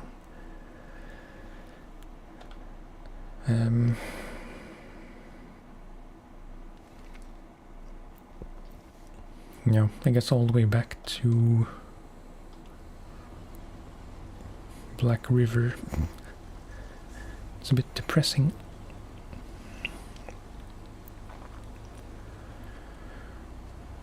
I should stop for fuel somewhere. I don't know where I'd want to do that.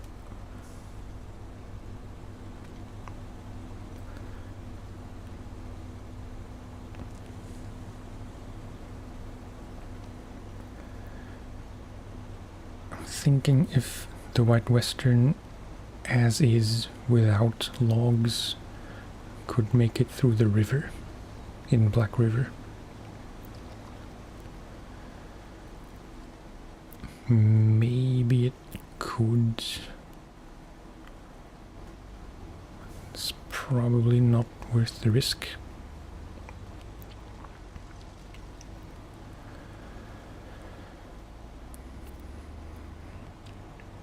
Now, just to finish the thought on model kits.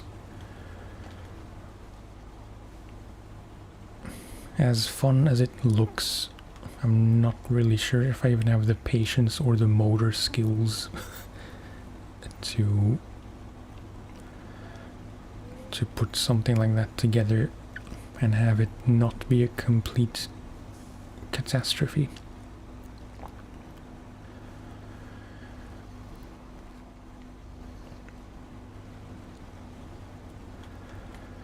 I was just thinking ahead about when we will have moved. Maybe in 3 to 4 months. When I could set up a nicer room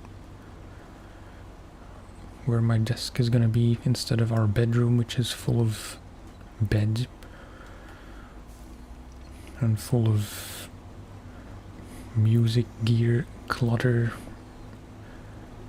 because it's kind of awkward to set everything up nicely in this space.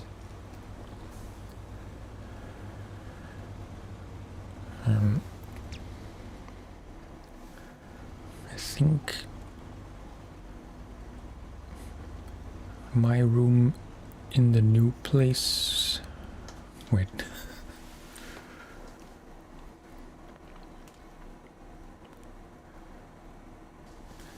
probably similar size, if a bit smaller than this room.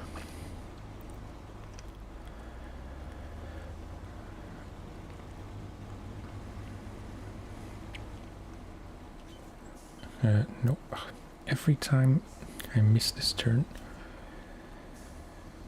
So, you know, without making concrete plans as to how I want to decorate, I am looking forward to having that space and being able to you know, just make it look nicer than this one.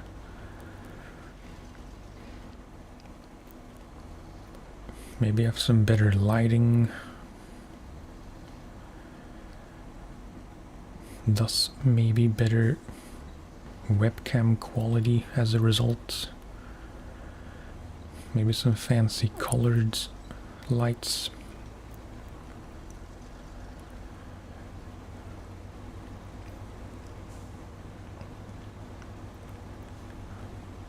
And then as I was watching those videos from James May,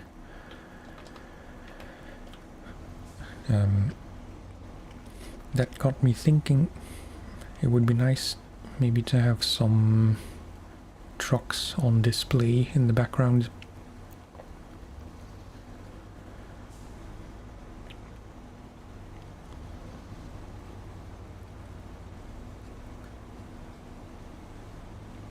I just realized I said I was going to refuel in Black River, but yeah. Now we don't have to refuel in Black River.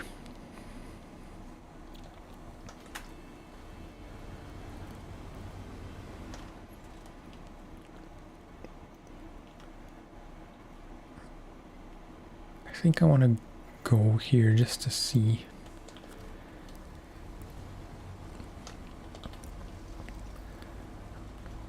I'm not necessarily gonna try to cross, but I want to see how feasible it looks up close.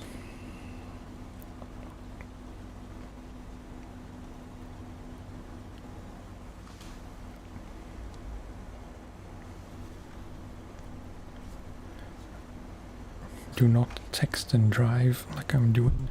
Oops.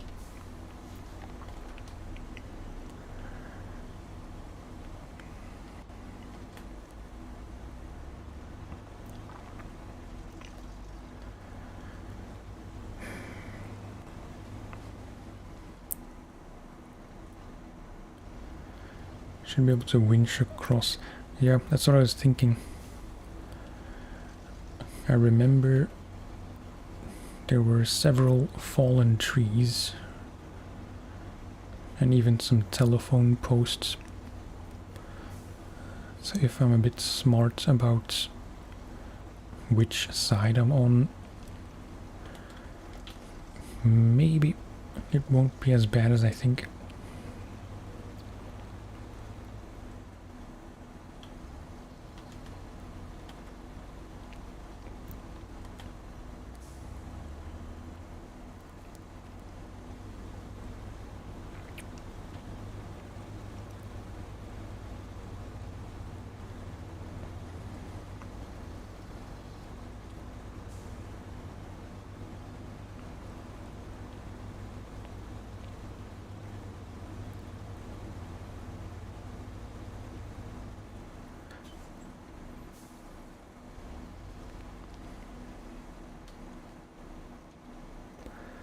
Yeah, I'm gonna want to stay on the right for sure.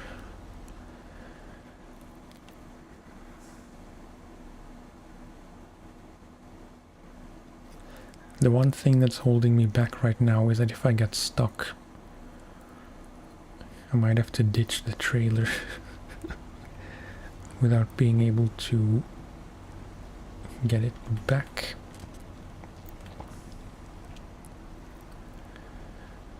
There is a strong current as well.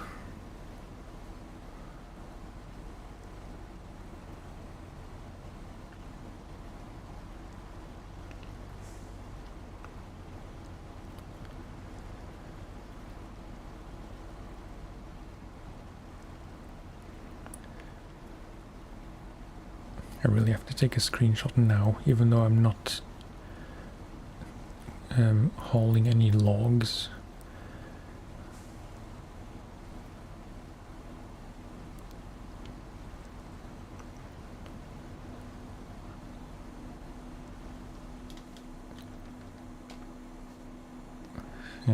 Not at night. Morning 1, afternoon 1.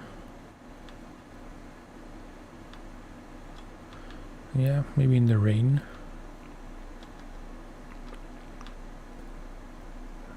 Afternoon 4.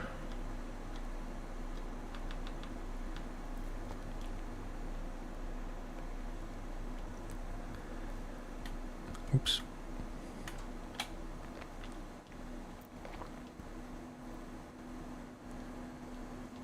It's a bit lame without logs, but you know.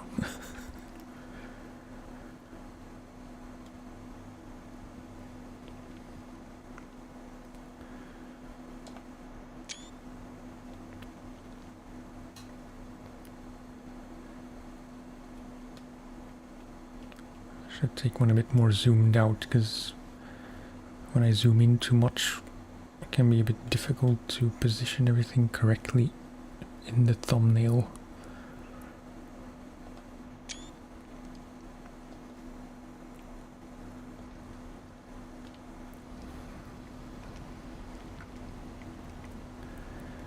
But I'd say with logs in the White Western it's not really gonna work.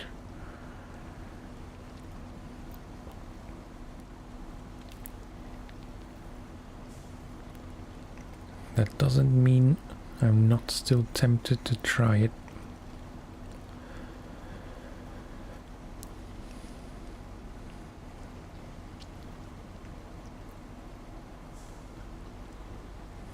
I'm a bit confused why the alert sound for chat isn't working. I forget if it was working last time or not. I think it was, so it must have been probably because because of messing with the different profiles.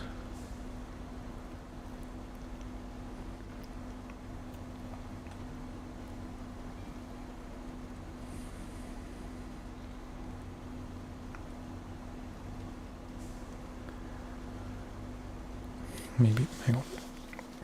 I apologize, but it's kind of important that I hear messages. I don't know if I refresh the cache.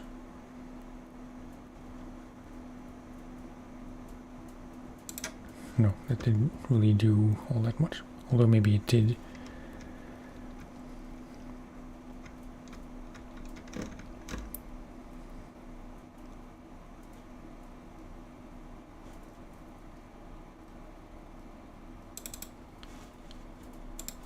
Alerts, chats.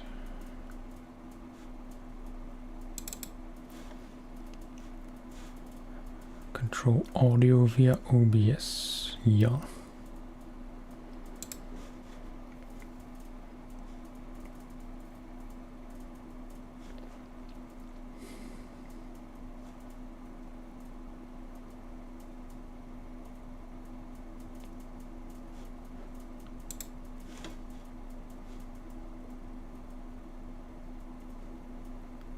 Oh, monitoring is off. Why is it off? Monitor only mute output. I think that's how it should be. We'll find out as soon as you write something else. Now you could troll me and not write anything for the remainder of the stream. I would think that's kind of funny, but you know.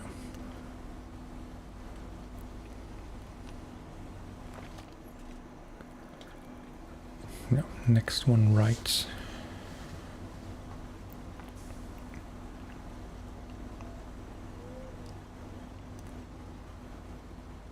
I don't remember turning on my beacons.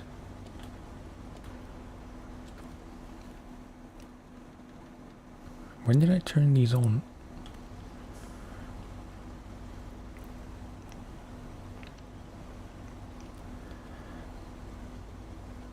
there's this stream bot, aptly named streamer bot. It's really in depth, and you can set up all kinds of crazy things where I don't know, like I can't even begin to explain how it works technically, but you can set it up so people in chat can control scene changes in OBS. Yeah, extra horsepower.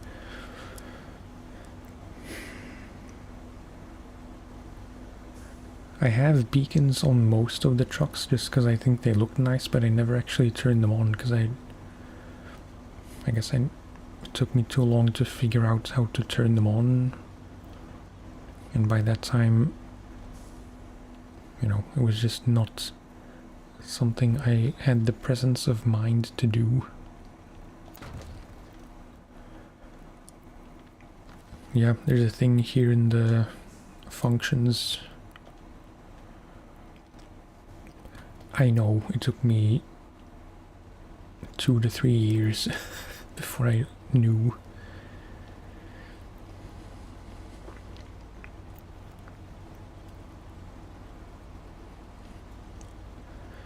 It's kind of fun for role-playing, but you know, it's a few extra button presses which often I just don't feel like doing, even if I do think about it.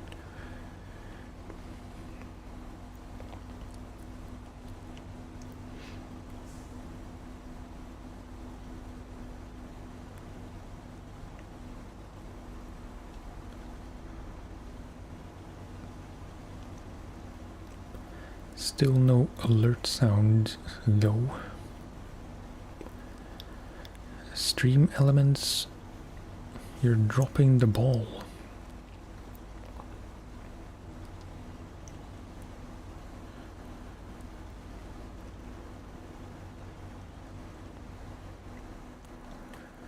I'm gonna try one last thing.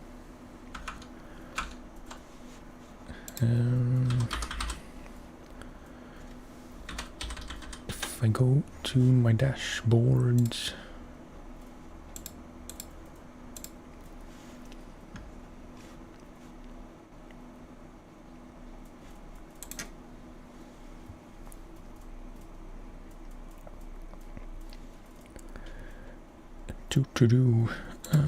stream tools, no.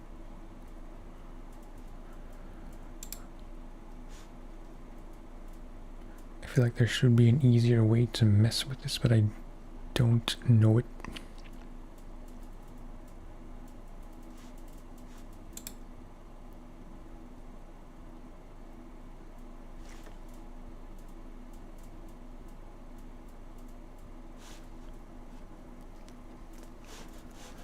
Apologies, I don't like to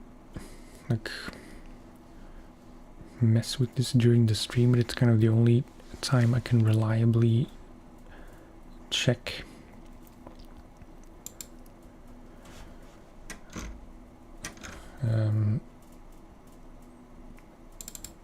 Yeah, this.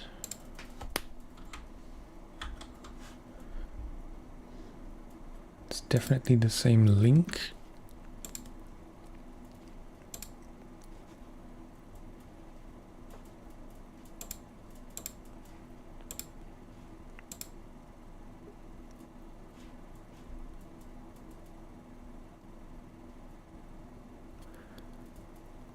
Oh.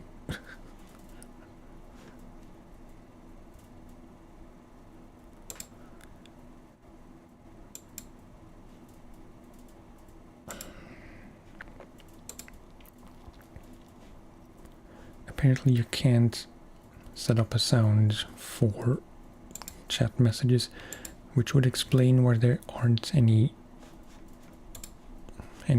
alert sounds for my chat messages.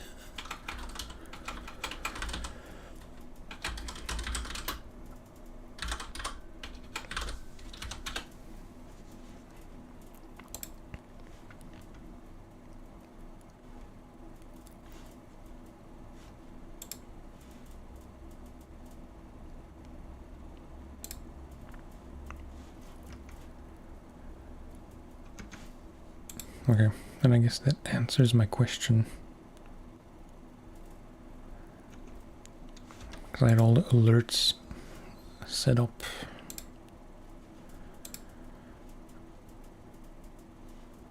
But there isn't, as far as I can see, there isn't a way to have a sound for chat. It's kind of a bummer.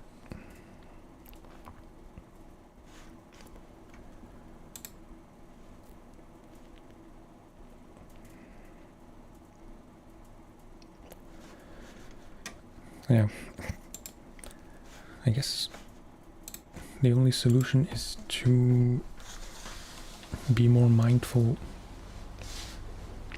and glance over as often as I can think to do it.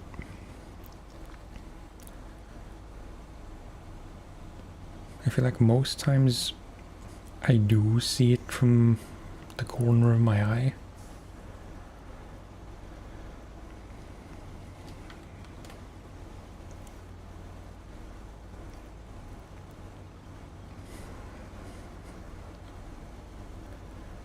But it's a minor con for Stream Elements and a minor pro for Stream Labs, because there I know you can set up chat sounds, because that's what I was using before. But I had Stream Elements for some things, Stream Labs for others, and I just don't like using multiple things for the same purpose.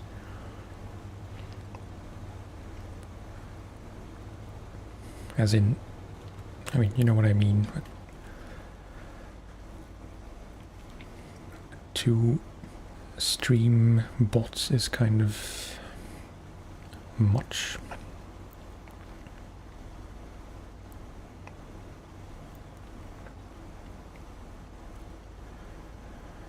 I'd say this thing is definitely, oops.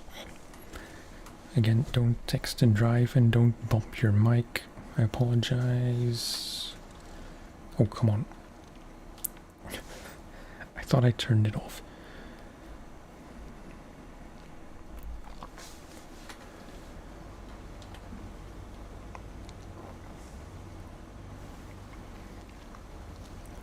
I've been thinking of a way to position my mic better.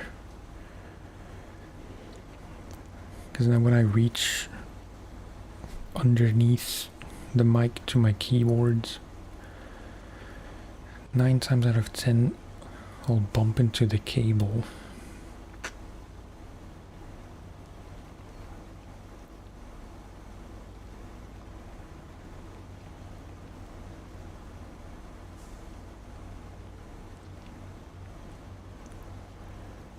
But I don't think there's any other way to put it. So if I would put it on the other side, it would block both my second monitor, thus chat, and also my camera.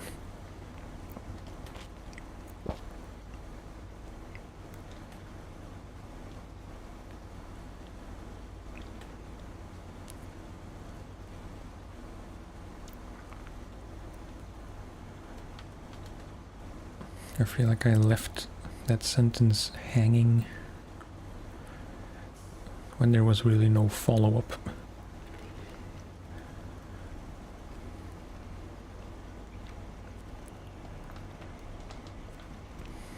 I tried positioning it upside down to see if I could, you know, if I could have more of a broadcast setup where the mic is above me, but then it's blocking half of my screen. Blah blah blah, boring technical stuff. I have a few which I've used for various purposes.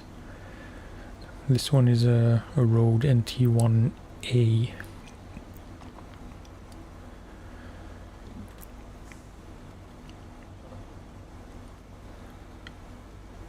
It was, like, in terms of condenser mics, very affordably priced, while according to reviews still very good. And I think the main, or one of the main selling points is that it's very quiet. In terms of self-noise, like, there isn't much hiss that it produces on its own, which is true.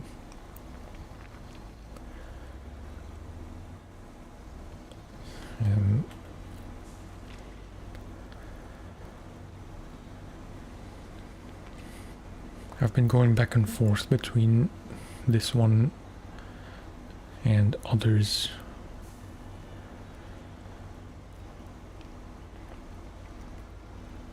Because I have...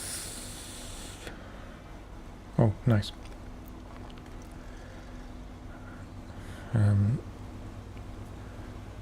I think this was the first one I got,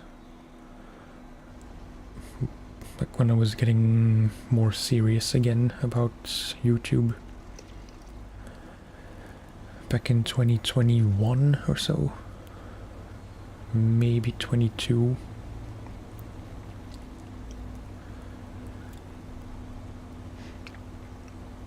It's like, I think it was around 160 euro.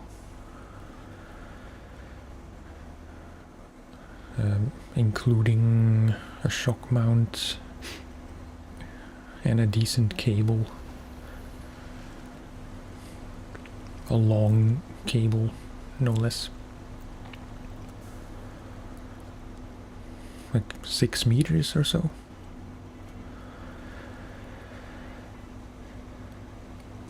You don't want to go too short for cables. Like, there's no point in... Like, this is very specific advice, but many years ago I bought like a 2 or 3 meter XLR cable, maybe just 1.5 meters long, which is just, you don't really gain anything with a shorter cable, because it's not like they perform better than longer ones. You just limit how easy it is to position.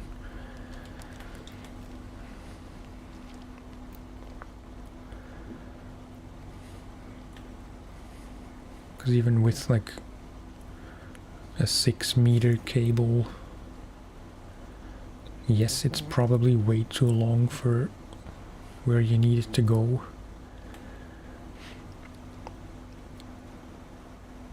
But you can put most of it well out of the way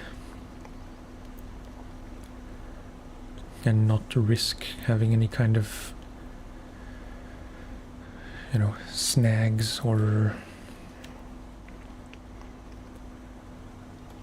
having it barely reach where you need it to be and putting stress on the connectors.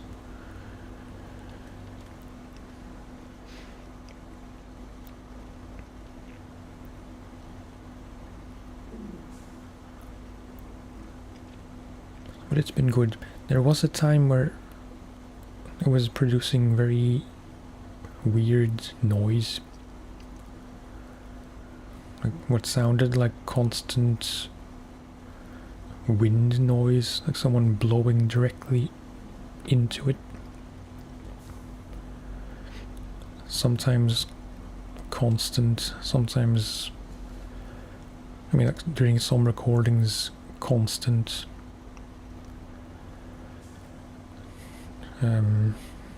During others it was more intermittent. Sometimes it didn't happen, sometimes it was just in the beginning but then it went away.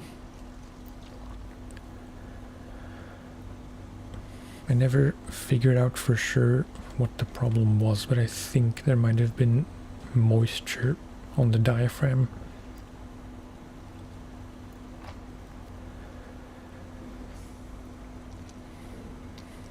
That's the only explanation I found online that made sense.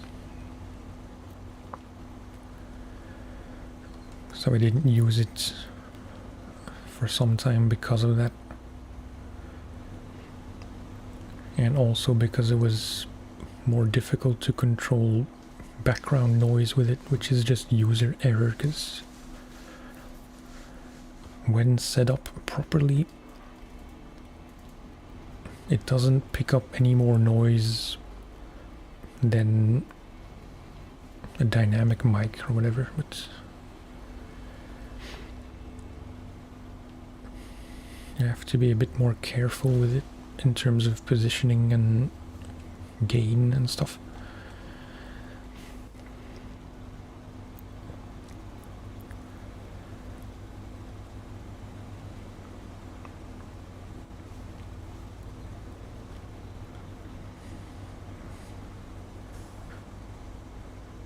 For the first few streams I used a Shure SM58 because I thought that would be easier to use and like more suited for my needs and for my recording environment. But this one, to me at least, I mean the Rode sounds much better, which is a big factor, especially for the kind of videos I make where audio quality is perhaps not the main factor, but I think it matters more than for other types of content.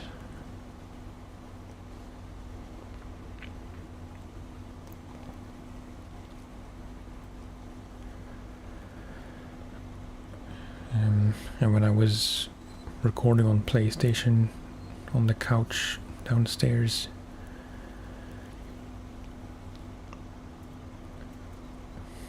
I also used to use a lav mic.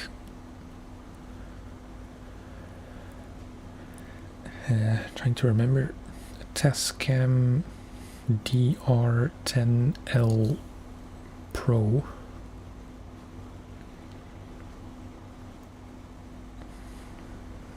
I always mess up if it's DR10L or DL10R, but I think DR10L. Like a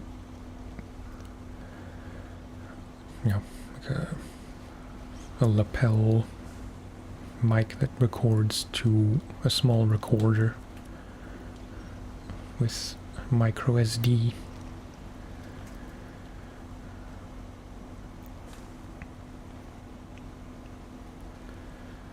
Which was very convenient.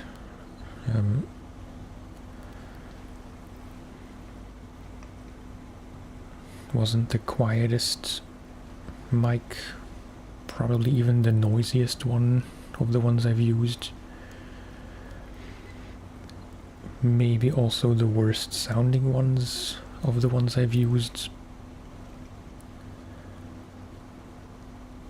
But it was like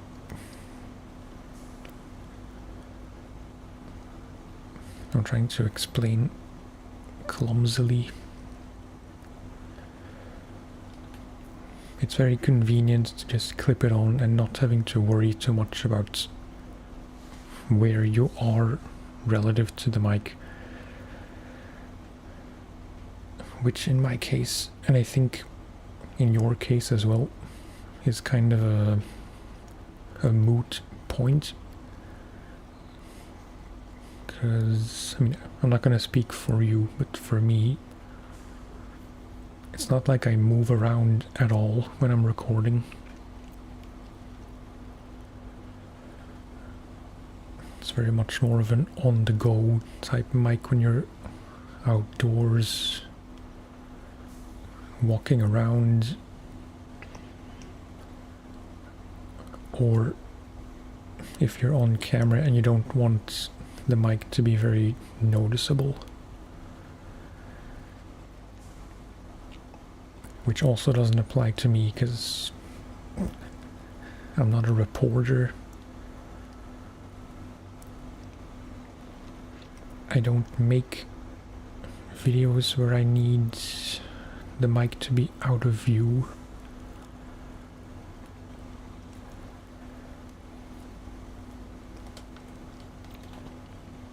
Or not out of view, but inconspicuous. What kind of Rode mic do you have? I should have asked that as soon as you mentioned it, but I got lost in my own train of thought.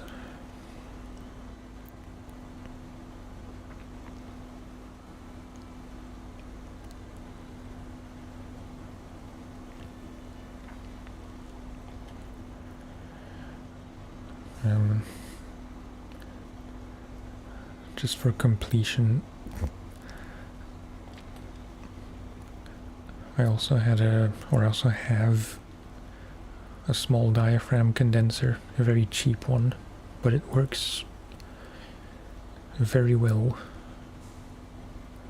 It just sounds different, a bit worse than this one, but it's much smaller, which made it much easier to work with for the couch PlayStation recording sessions.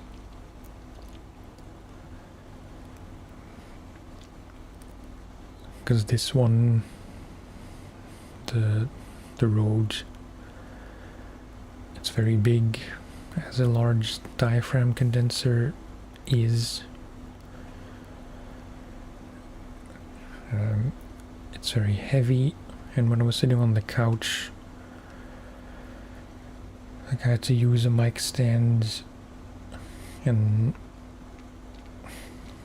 I'm so bad at explaining things. The way I had to position the mic to be close to my face, but not too close to my feet, because I would kick it accidentally.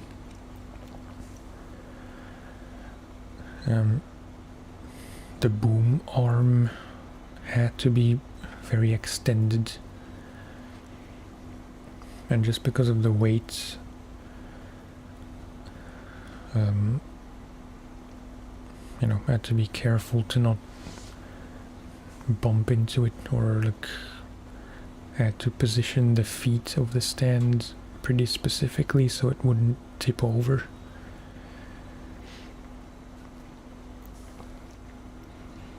Oh, nice. I don't know enough about it, but I think it's like the better version of mine. I'm sure there are technical differences that matter to some people, but I know it's more expensive. The non-A is more expensive than the A model.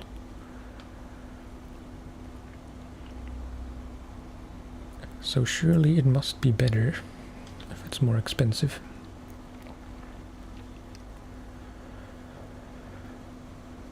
But I do like I like your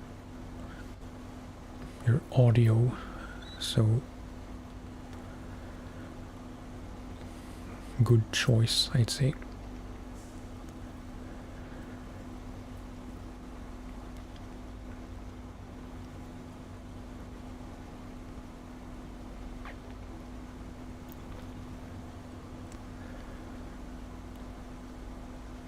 I've been thinking sporadically and never for very long if a stereo setup would be in any way an improvement.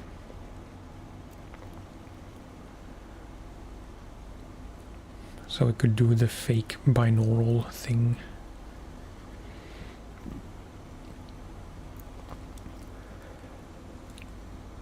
But for one, there would be, although I haven't looked into it enough, so maybe there is a practical way I could do it. But yeah, I don't know. In my mind, it would be very unpractical, because I can see how it works for quote-unquote traditional ASMR videos where it's just a camera in front of you and then 2 microphones.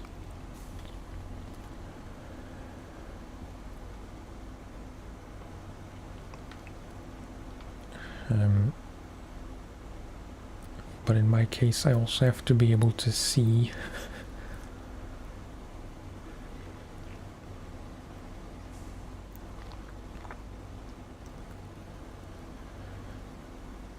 I don't know. I know there are cost-effective ways to try that. Like the small condenser one. I forget the exact model, I think. Well, it is a T-Bone, which is like the Thomann house brand of mics and other recording gear.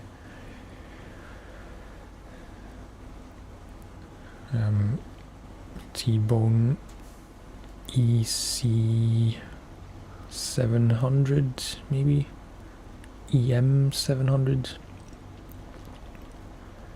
It's like €40. So a second one would put the total to €80 plus some kind of dual stand mount, rather. That shouldn't cost too much. I just don't know if I want to start messing with it, because it's probably one of those things where once you start doing it, then it's difficult to downgrade back to a single mic. You're kind of stuck with having it to do the difficult way. Went from a cheap £20 one to that one. Yeah, it's quite the upgrade.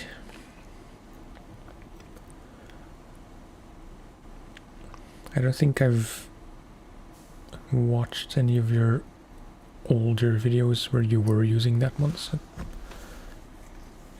the ones I've seen were all good quality, regardless of which mic it was. But yeah, bada bing, bada boom. 9.5K.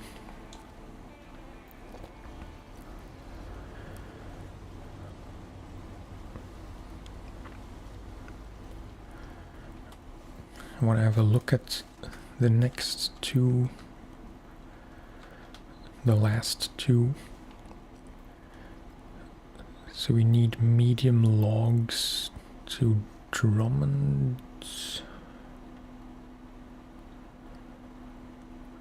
Which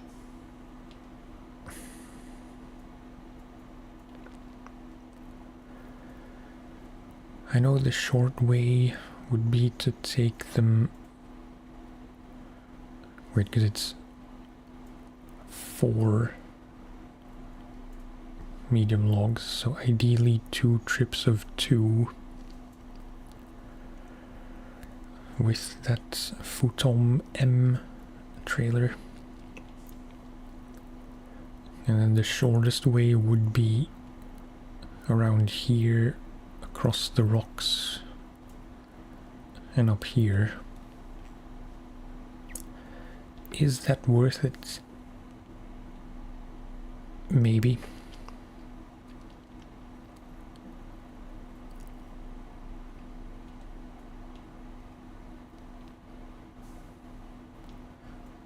From here to here is no problem. From here